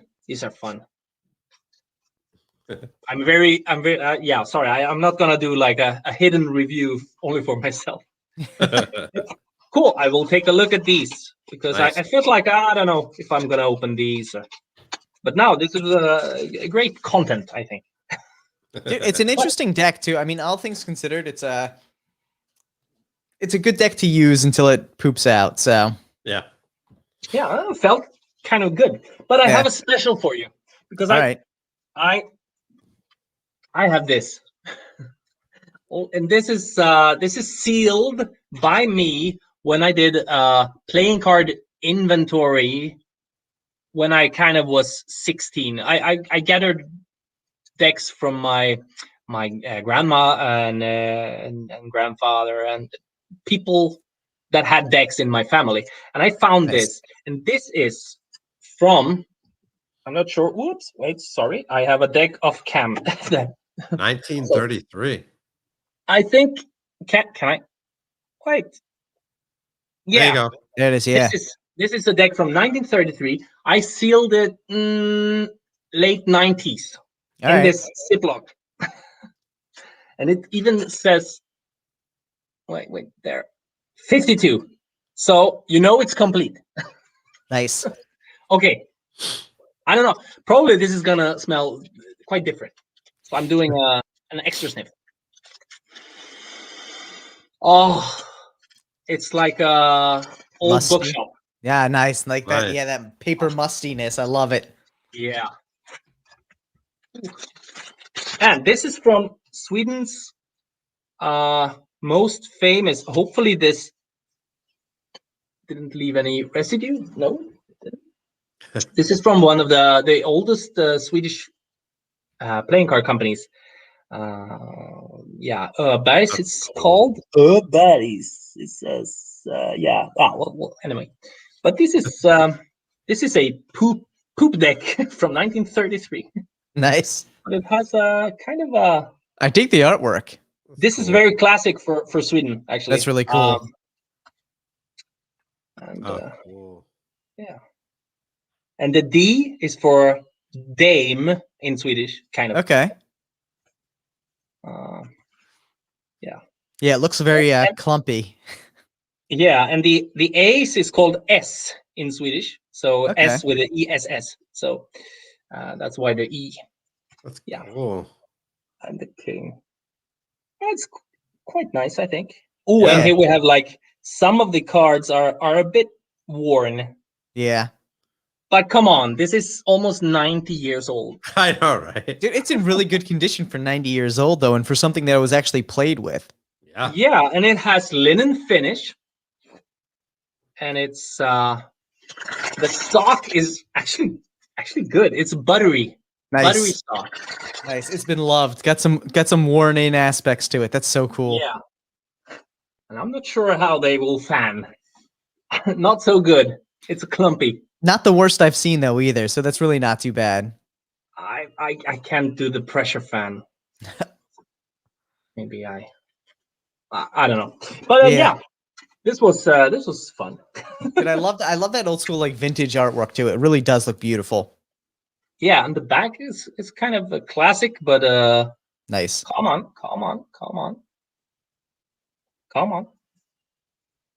Boop, boop, boop, boop. Yeah. There you go. It's Yeah, that's nice. really cool. And I have a quite large collection of old playing cards from Sweden, and I would like to someday maybe redo them or And modernize them a little and like reproduce. Yeah, that would be really cool. It's such a. I mean, for me, I can put a lot of time and effort on a back design, but then kind of I don't have the time to do anything about the faces of the cards. But if the backs could be like really low profile design, I could make custom faces and stuff like that. Because in the end, it has to do with time and money when you produce playing cards. Yeah, stuff like that. You know, without a doubt. Dude, those are so cool looking, though. I'd love to be able to actually see some of those reproduced decks as well, because I think that would be really a great way to carry on the heritage of where the playing cards have come from. It's always interesting to see how different countries have different kind of similar but different decks, you know? Yeah. And I'm an avid flea market visitor. Okay, that works, yeah. Yeah, and I pick up strange decks all the time. That's really cool. I found this. Wait, this is not even the deck of cards, but it's a 60s Disneyland. Oh wow! And I love the shades of brown. Yeah, it's very like sepia tone. It's very cool. Yeah, and the faces are. I don't know if it's I don't know how to call it, but it's Donald is. So that is like number cards 1 to 10. Okay. Different. These were like found in the bottom at the flea market, in the bottom of a big bin of playing cards, and it was shattered. So I spent like 40 minutes trying to find everyone. Oh my god, that's too funny. Because they were all over the place. But I just like it. I'm a huge fan of animation and old Disney stuff. That's really cool. That's really cool, man. Then this this is sick. Literally. And this is I don't know. These are just so cute. I don't know what it's kind of like I don't know. These are just so cute. And very interesting. Interesting with I mean, you see some stuff almost modern day stuff, and the back is just classic. Oh, it looks like the vintage plate. plaid from Out of Play. Yeah. Yeah. Very nice. So I constantly keep getting these. I mean, this was $1 and the other one too, and just picking up strange playing card, or not even regular playing cards, but card games from the past. That's cool. Because you can also like get the like textures and stuff for if you want to do like this retro kind of stuff that Jackson Robinson does great. You can like pick up textures from various old decks of cards, and also printing mistakes kind of, or he does that great also with the like the kind of the rugged lines in designs, you know, this pattern here in blue, you get the feeling that it's handmade, and that I really love with that's really cool designs. And that segues into kind of, I mean, I have here one of the, wait, these are one of the originals for the cool. butterfly. That is so cool. And this is, I mean, this is how I work basically. This is for the prototype in March 2016. It says. Nice. Crazy. And basically, I did the butterfly silhouette. We decided on that first, and then I did kind of the designs. The one in black, I can do it here. Wait. And so now, do you normally hand draw first, or are you very much more so digitally oriented with your drawing? I always hand draw That's awesome. first. That's really awesome. This is kind of like so basically, the one in black ink is a version of a sketches I've done before, and the other ones are trying to find like a place to put the markings on these cards. Ah, that makes sense. Because the markings will be on the edges. Yeah. So kind of like, I struggled quite a lot, because for this instance, this flower is not on the final version because it was too big of a like an ink blot. And here we have. So this is actually for the almost the wait, did I have sorry, I'm just whoops. I have this. So this, I don't know if you can see. Yes. Yeah. So here you have kind of the starting to think of a system, or me starting to toy around with a system. And basically I used to scan these, and nowadays I do most of my sketches on paper, and then I photograph them with my phone and like import it in the computer. That makes sense. And so when it takes a lot of time. Once you get it into computer, do you then have to like retrace it? I use so clear lines. I mean, this is interesting. So when I made these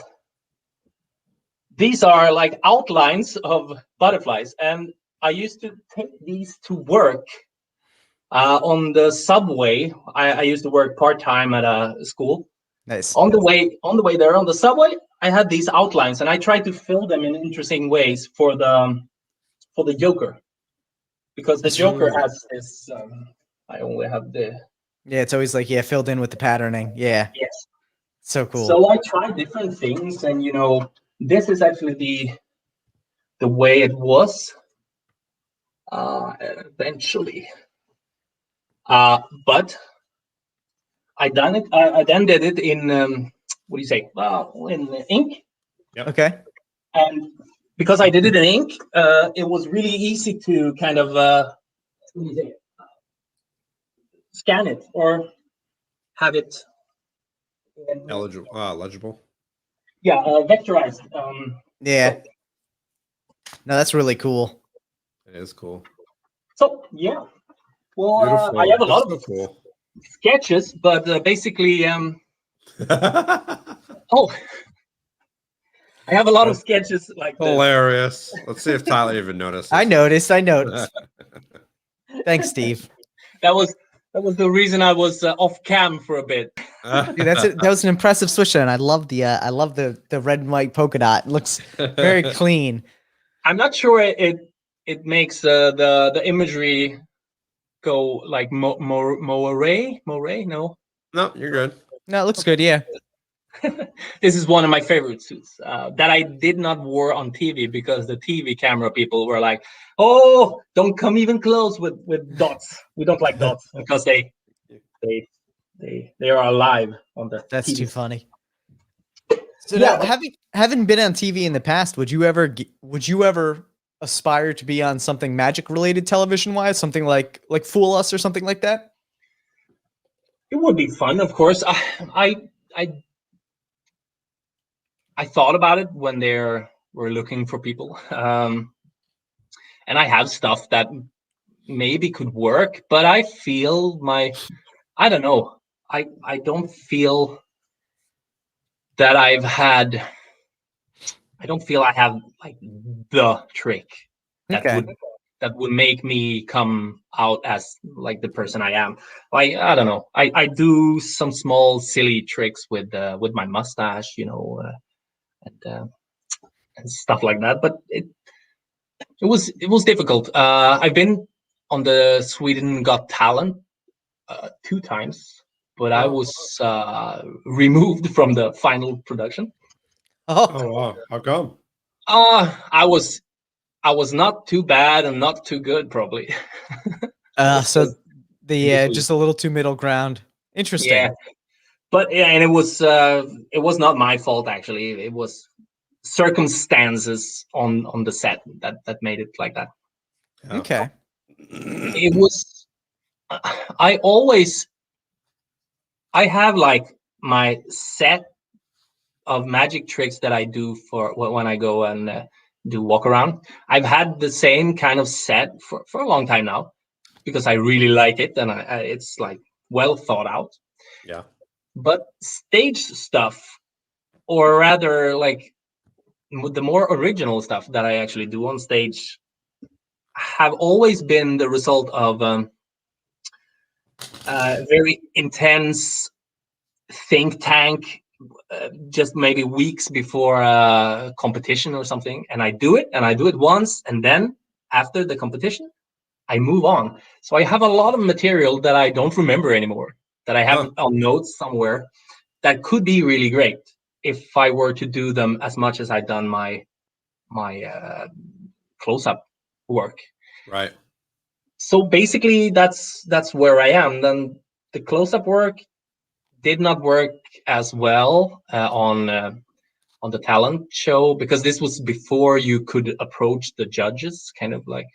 Now the close-up is really like what do you say, heavy hitting on the judges, because it happens. They get really like up there. They get them interacting and everything. Yeah.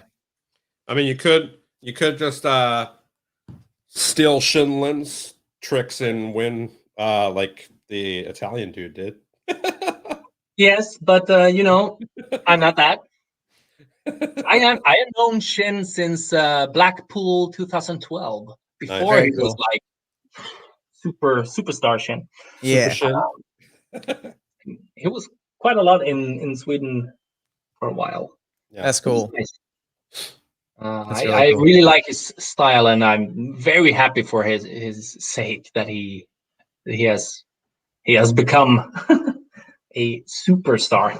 Yeah, no, for sure. He's a really cool guy too, which makes it more worthy, Yeah, and he, for a lot of social media posts, he uses the black and gold butterflies. So yeah he does. It's because it's an awesome looking deck. I mean, That's for it's sure. eye catching, it's classy, and it handles amazing. Which, you know, obviously being a magic oriented deck, you want it to handle beautifully, and it really does. Yeah, I mean, Yeah. man, Katamuni is so good. Now, Yeah. which one's your favorite, Stefan? Do you like the gold, the silver, or the black, or the spring? Which one's your favorite? Actually, I have to say, I think the spring one is one of my favorites. Like it feels so strange because for many years I did not like the I did not like I didn't like the butterflies because it was so. I mean, I stared into these drawings Yeah. That's true. for so many years and so many hours, and I only saw the flaws in the line work stuff that I didn't like. Right. That was all I could see. But eventually, I mean, I use the markings because they're great. Yeah. Yeah, I mean, they're brilliant. But when Andre released the border versions, starting with these ones, Yep. FU. the FU deck, it felt for me it felt really special Yeah. that people liked a bordered version that was unmarked because like suddenly this is a design only. It's not a tool anymore. It's just a design and pretty design that people like. And for me, it was like, I have now, since a bit before this, but I have now became like a proud parent Nice. of this design. Yeah. And I lived another life when I drew it. I had another girlfriend. It was a different Stefan that did those decks, and because of that, I can also look back and like, I appreciate it.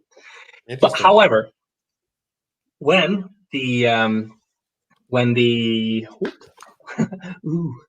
when the spring edition came, I felt like this is something else because the FU deck, if you have it side by side, that now feels like a uncolored color book version. Yeah, it does. It becomes unprinted almost. And that's kind of interesting, and I really like this. And Teresa that made the colors for these, she's really exceptionally talented. Yeah. And she also did the illustrations for the Secrets of the Butterfly book and the seal on the Black series. Oh, the new Black and Gold series. I was gonna show this, but I don't know. Ooh, what's that? Oh, Was that it's the inside out? seal. Nice. This is Is that? this is Oh, the is that arts just and an crafts inverted tuck? project. What did you say? What did you say? Inverted tuck boxes.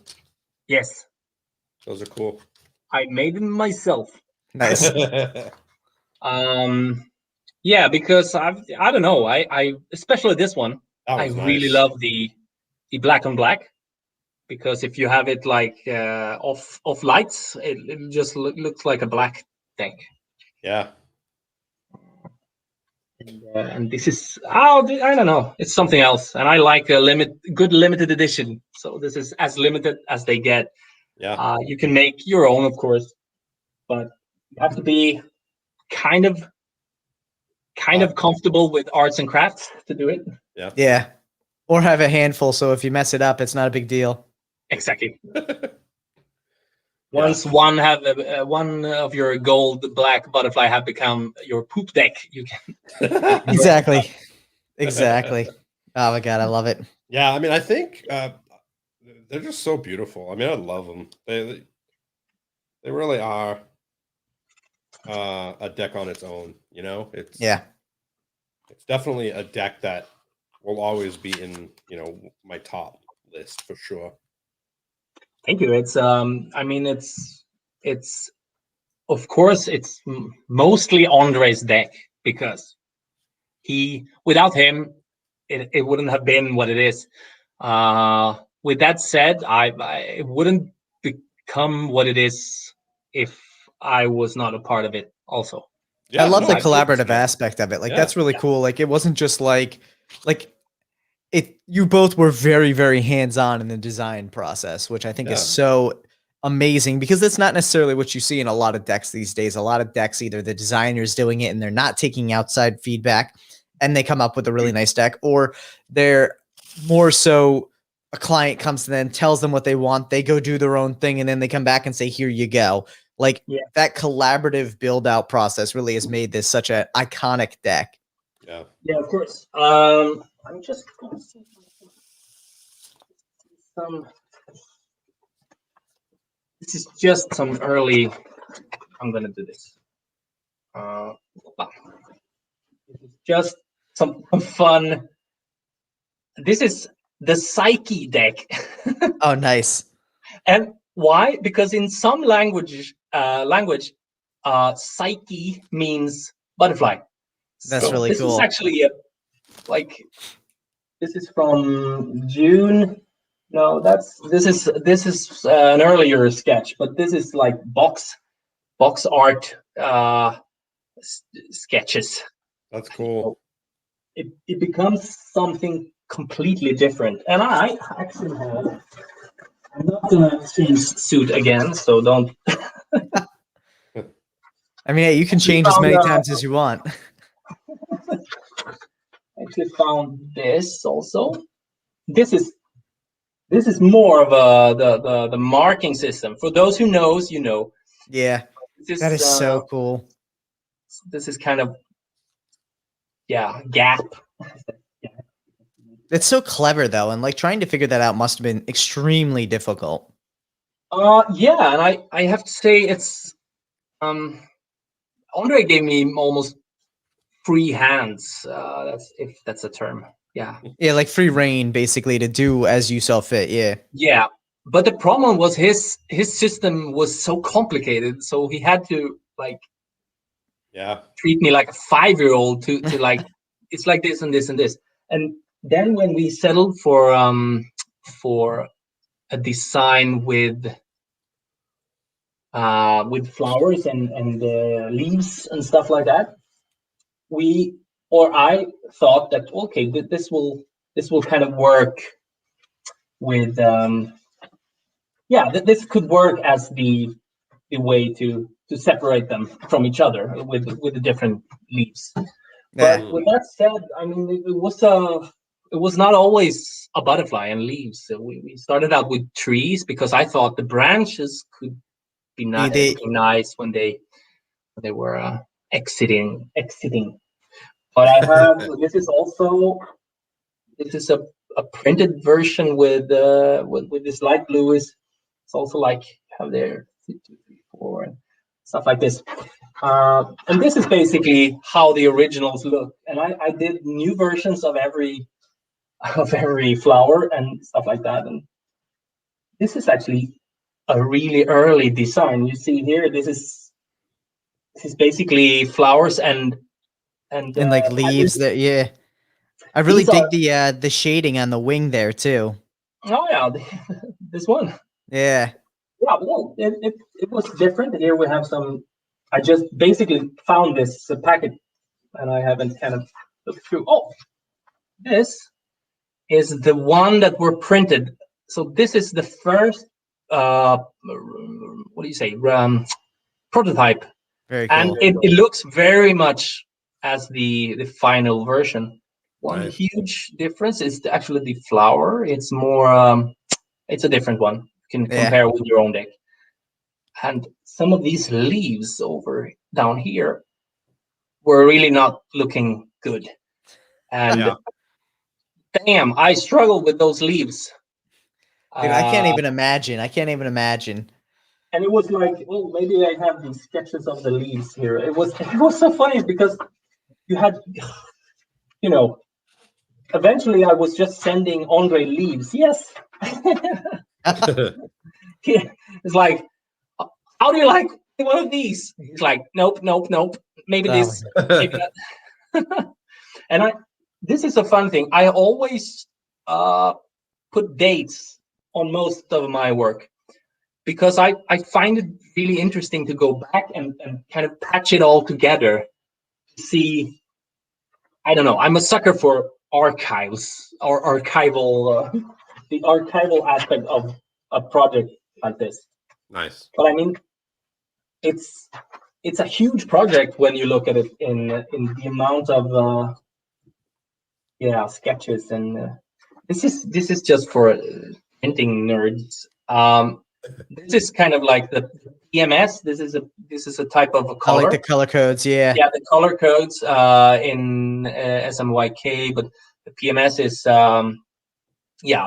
it's just Pantone.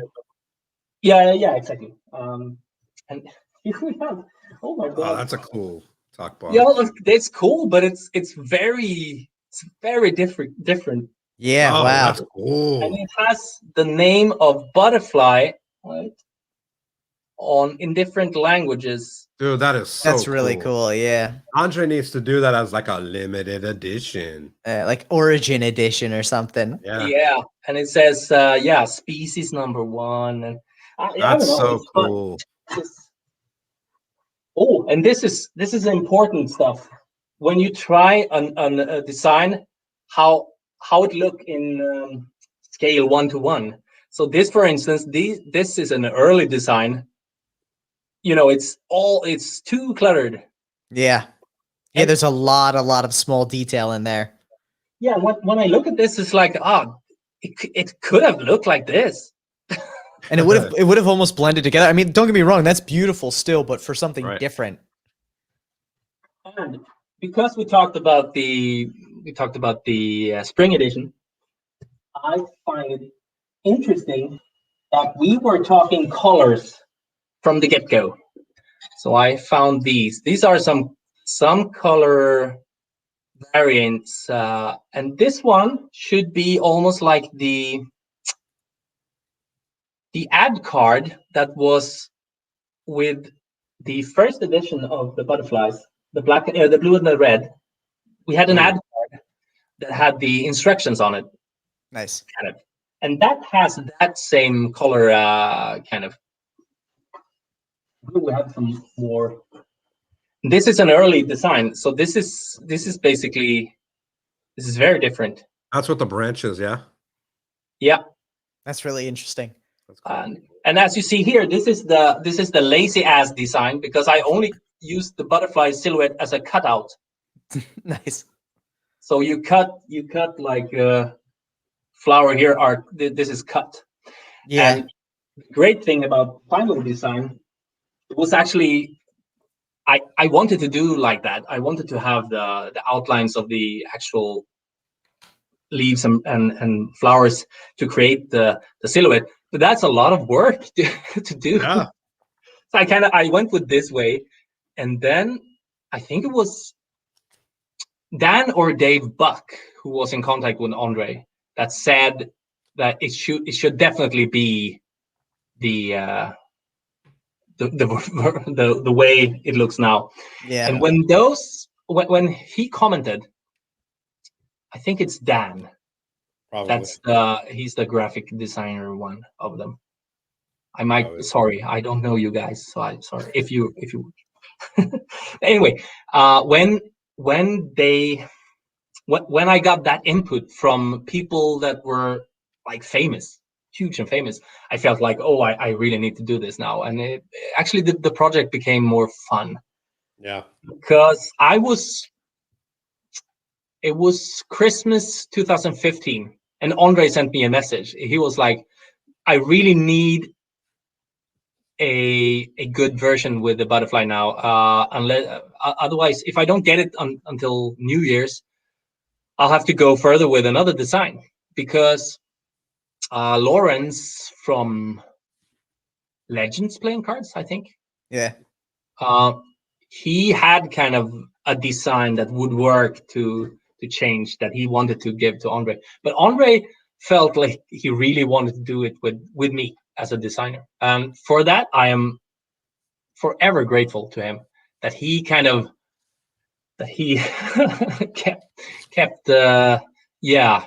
pushing me. He knew the greatness was there. He knew it was, and it just took time. He's not Yeah. stupid. And a really funny story happened when I was redoing, around Christmas 2015. I was doing the line art for what became this early version line art. Nice. I had sketched on a regular paper like this. I had sketched, and I was at my girlfriend's place, and her sister and her kids, the sister's kids, came by. So I kind of like dropped it, and I was like, I'll finish it later. And then we had some biscuits and tea and stuff. And when I went back to my drawing board, the drawing was gone. And I was like, oh, okay, I'll do another one, because I was working on a light table. So I had a sketch. So I could just do another like fine line drawing. Yeah. I did that, and it became the one I sent to Andre. And when I was at my girlfriend's place for maybe 2 weeks, and when we were about to go from her place, I was having a snack the last day, and I went to the fridge, and on the fridge, it was a drawing that was colored by the sister's kid and had the text, "To Grandma from Thea." And I was like, dude, this is hilarious, because she just found a uncolored drawing laying around, and she just took it and fetched some crayons, and she colored it and gave it to her granny. What it looked like? I want to see that drawing. Yeah, maybe I can. Wait, I have it on my computer. Oh, sweet. I didn't set up so I can show my computer. You should just be able to share screen. What? On the bottom of the thing, you should have an option that says share. If you click that, it should have an option to share your screen. Oh, yeah. Well, I do. I do like this then. And while Stefan is looking for this, does anyone in the audience have any questions they want to ask? Yeah. Anything. Please. Anything.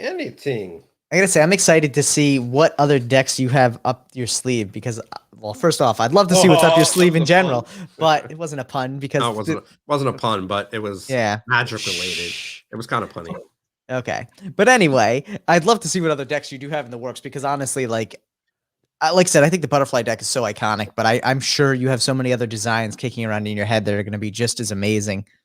Not to put any pressure on you. Yeah, well, it's Oh, look at that! That is too funny. Oh, dude, you can see it? Yeah. Cool. Wait, yeah. Oh, yeah, of course. Sorry, I was more. So this is cute. What? It says Till more. Yeah.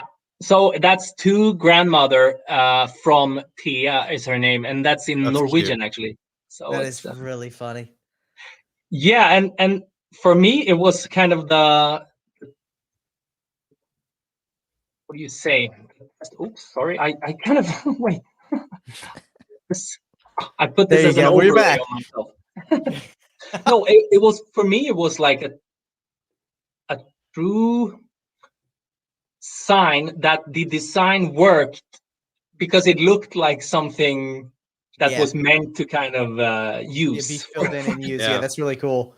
That's really cool, man. Yeah. I mean, apparently she loved it, and she want to color it and give it to her grand. That's cool. Awesome. For more. Yeah. Decks in the sleeves, up the sleeves. I have made a lot of designs that I have made during the last years.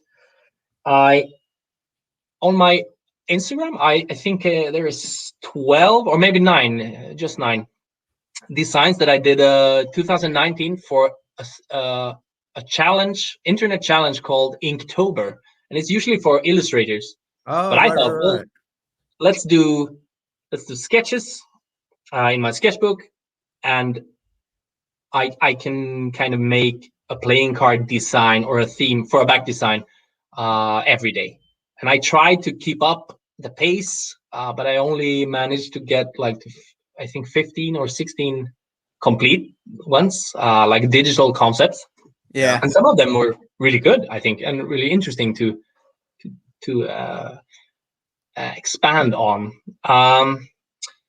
And basically, around this time, I was contacted by Vanishing Ink, and because I did cover the cover for this magic book Cool by for Harrapin. That's really cool.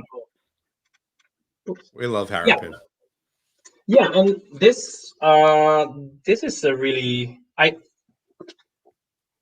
this has a nice backstory to it. I was actually doing a Lego tour. I went around with a Lego event for kids for 30 days, and we were in the middle of nowhere in Sweden, and I was eating my breakfast, and Harrapin was like, "Hey, dude, can you help me?" Because I know Harrapin since 2012, maybe 11. Nice.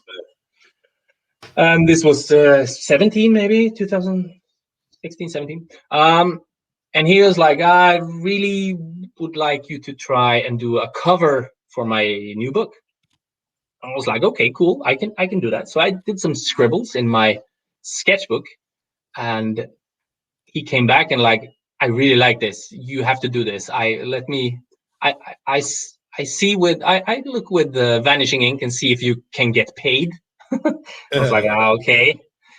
Well, eventually I did it for him, and eventually I did get some payments. I think I accepted payments in books, magic books. Nice. That's a good deal. Yeah. But I did this, and I was I'm really proud of this cover, and because it also has whoops, so many stuff here off camera.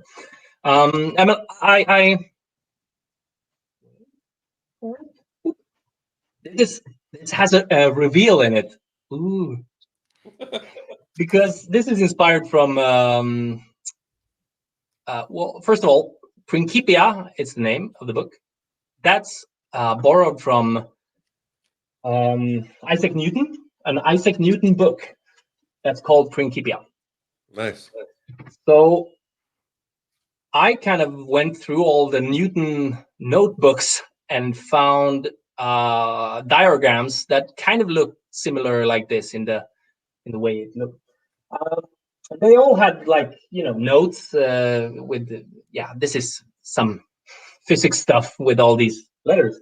I thought this is a perfect opportunity for a reveal. So it actually says THE, the ACE. Oh, that's really cool. OF, and then it gets tricky. S. Wait. Yeah. OFS, and then you have to jump here. PADES. So it's a ace of spades. That's cool. Really cool. And this is a hidden gem that only a few people know what it stands for. And if you're interested, I will do the full reveal on my Patreon soon. There you go. I have no followers on my Patreon, by the way, because it's kind of new. Hey, no, and there's nothing wrong with that. You got to start somewhere, right? And anyone who hasn't checked it out definitely should check out Stefan's Patreon, which I believe, if I don't have the link in the description yet, will be in the description at the end of the video. So make sure to check that out. But it's there. It's down here. It's, there we go. Yeah. patreon.com/cards-by-STFN. There we go. Dude, but absolutely dope. Yeah. And of course, here we have the spade. Oh, that's really cool. Dope. That is so cool. And that was kind of the selling point to I don't know, to Harrapin maybe. That's cool. That's really that's really cool, man. I don't know, and it became before they released this book back here, which is the Boy Who Cried Magic by Andy Glaldman. Yep. This was their #1 seller. That's dope. A crazy book. Yeah, that's dope. Dude, I love the level of detail you put into your work, though. I love the fact that like you try and fit all that fun little stuff into it, and you put so much, really such deep thought into it all. And I have to say that's why I kind of want to do designs. I think I recently worked on a design that's still unreleased. That was what I was coming to, because I worked with Vanishing Ink on this cover of the book. They asked me to do a deck of cards. Nice. Back in 2019. So I did that, and it arrived from the USPCC in September last year. But it's unreleased. It has no release date, as I don't know. Interesting. It's and printed, but almost sealed. Well, hopefully they will they'll get on that, because now I'm really enticed. I want to see what this looks like. Maybe we can get a peek at the after show. Well, actually, I prepared some.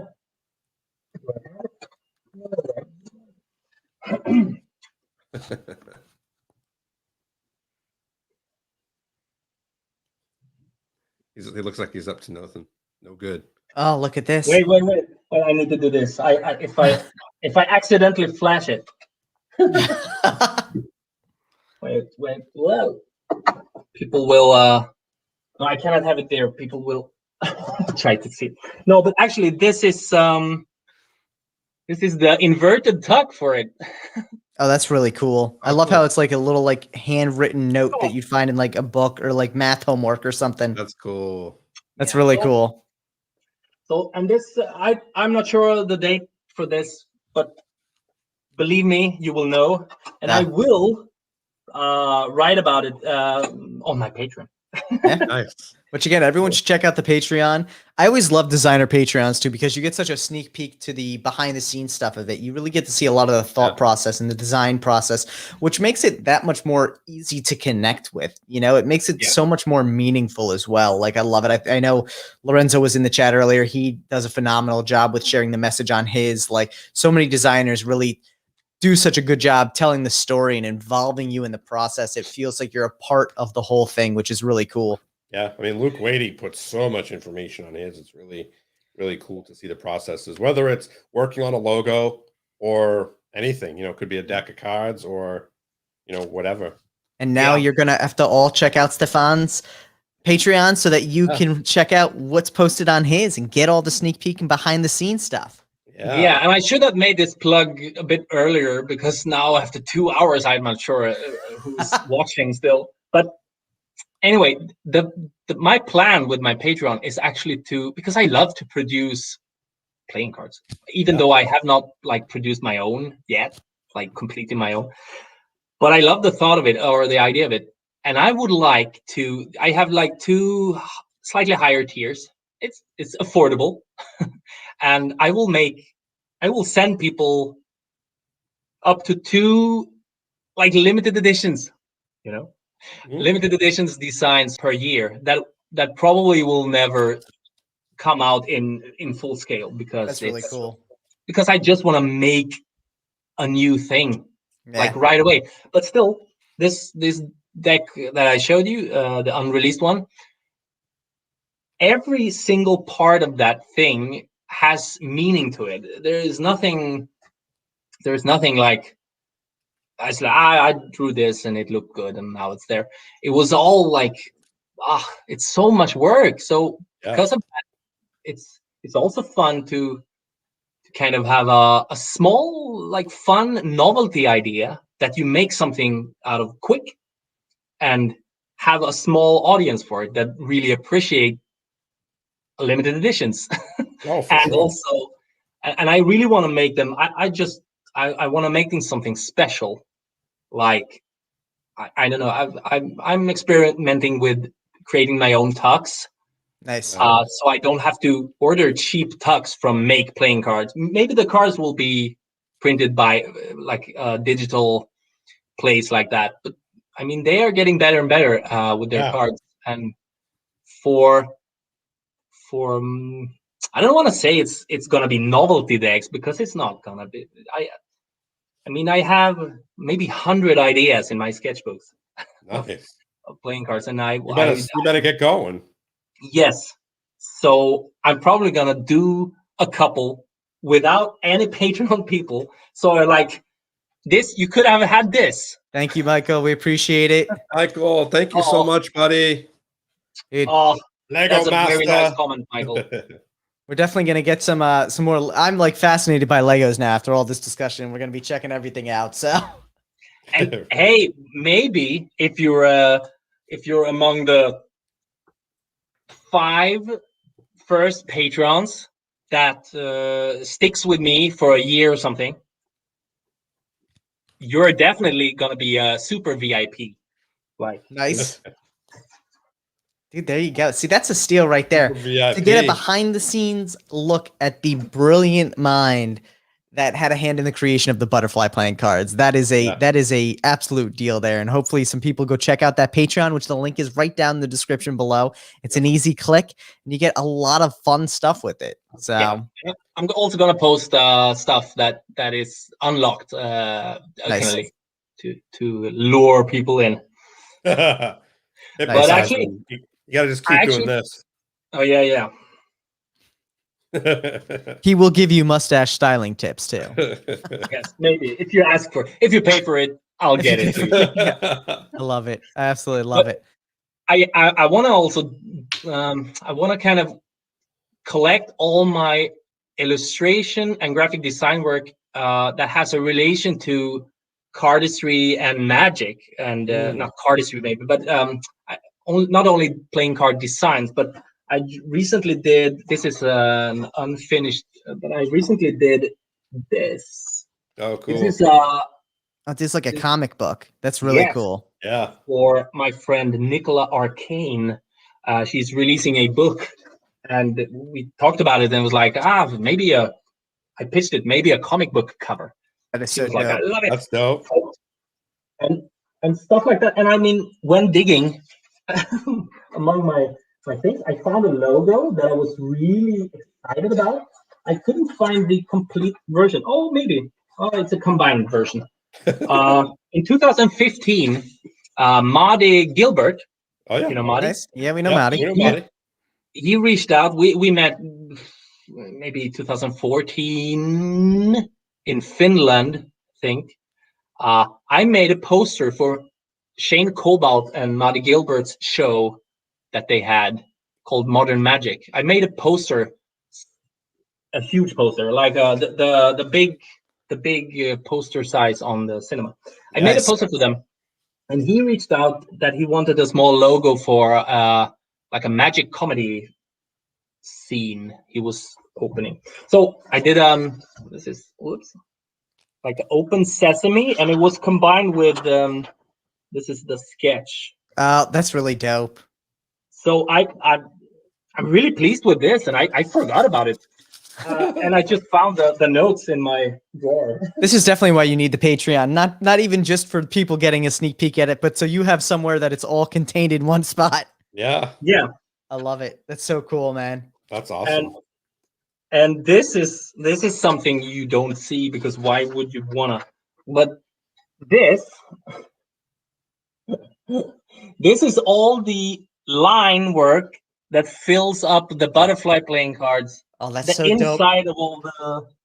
of all the grapes and stuff. That's so cool. Yeah. And I never even think that's not something you'd even think about as a non-designer. That's so cool. Oh yeah. Here it says redo in Swedish. That is too funny, That's man. funny. Dude, Stefan, we are so thankful for you to really be sharing all of this with us. We really appreciate it, man. You have such amazing talent. And honestly, first off, I never knew about the Lego stuff. So that's already a whole new box of stuff that we got to unpack with you today, which was so cool. But the magic, the playing cards, the design, the Legos, the television, the amazing suits. You are such a multifaceted, talented person. And it's fun to be able to chat with you and see all of this fun stuff and see just what you've done, but just how much that excites me about what you're going to do, you know? And we'll be there. I'm like 200% all in basically everything I do. Good. That's awesome. It shows. It genuinely shows, because like you really have an amazing ability to present your passion in everything, and it really comes out. I mean, the journey you took with the butterfly playing cards, the journey you're taking with all these other decks and projects, and everything you do with your life, it's amazing, man. Like, we really are so thankful for having you on today. Hopefully everyone who came out to watch the show enjoyed and learned a little bit more about Stefan and all of the amazing stuff that he has done, and as excited as we are about, you know, the future. We're gonna go hit up Vanishing Ink and be like, hey, when are you releasing this deck? Let us see this thing. Everybody should reach out and be like, yo, we want the Stefan Eriksson deck. Get it done. Give it to us. I have a small sneak peek too. Let's see it. Let's see it. We love a sneak peek here. This is the first version of a small illustration I did. This is cool. just a classic like a cherub. Yeah. That is for the second unreleased Vanishing Ink project. Look at you, man. Nice. Second damn. If anyone is out there still sleeping on Stefan after this show, you are missing out. I'm telling you right now, that Patreon is going to be blowing up. That's a no doubt there. But I'm excited to see what you come out with. I hope so too, because it's well deserved. And the amount of work that you put into this stuff is just, A, it's all comes out breathtaking, but B, the amount of work and passion you put in is just amazingly respectable. Yeah, so we totally appreciate you coming on and showing us little sneak peeks and into the life of Stefan Eriksson. Yeah, I don't know. I'm just doing everything I can to have a fun life. That's what you got to do, man. We're enjoying it with you. It's a struggle. I mean, especially in these times, it's a struggle to have some kind of quality life. 5 months ago, I became a father. Congratulations. Thank you.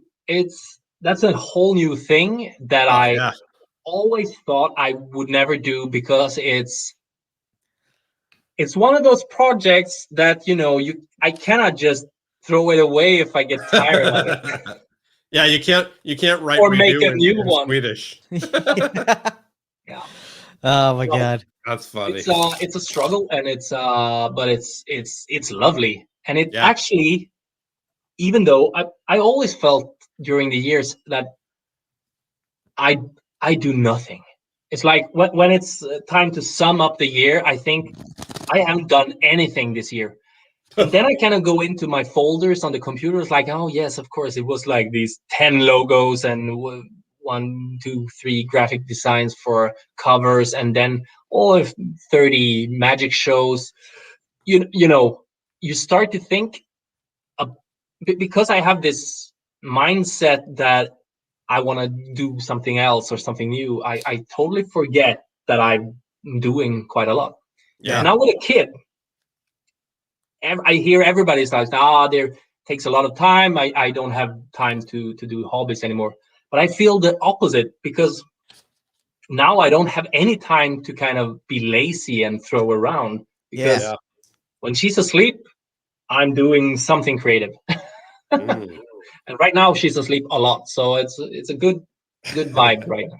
That's good though, man. You definitely take the opportunity with that time as much as you can, because as she gets older and as she demands more of your time, it does become more sparse, and at least for a while. But yeah, dude, I mean, again, you have a lot in front of you that we're so excited for. And for anyone who wasn't familiar with your work before this, or I don't know how anyone wouldn't be, but if they weren't, hopefully they have gotten a really great insight into everything you've done so far, and are as excited as we are to see the future of Stefan Eriksson and all of the fun work here, man. Heck yeah. Heck yeah. That's nice. Before we leave, we have to tell everybody who is going to be on next week. Do you want me to do that, Steve? I don't know. You teed it up. Okay. All right. Cool. You're the revealer. So for everyone who's watching, next week's guest is going to be the UK magician Jason Knowles. Jason is familiar for anyone who's into magic will probably know Jason for creating Flat Pack, was one of his biggest things. He's also done some other really interesting gimmicks. Fucking genius. He's definitely a magical, creative kind of genius. He markets himself as the magic inventor. So I think he really enjoys the creative side. We're super excited to see it. But gonna be an episode, man. It's gonna be maybe not as entertaining as this one, I'll tell you, but it's gonna be unique in its own way, just like every episode of Deckin Around. Yes. Stefan, we really do appreciate you coming on, man. It's been an absolute blast. And I know it's not that late there yet, but it's getting late. So hopefully you enjoy the rest of your evening. Stick around for a little bit after. We'll chat with you after the show wraps. And for everyone who came out tonight, thank you so Thank much. you. Make sure to like, share, and subscribe. And tune in next week for another episode of Deckin Around. Peace.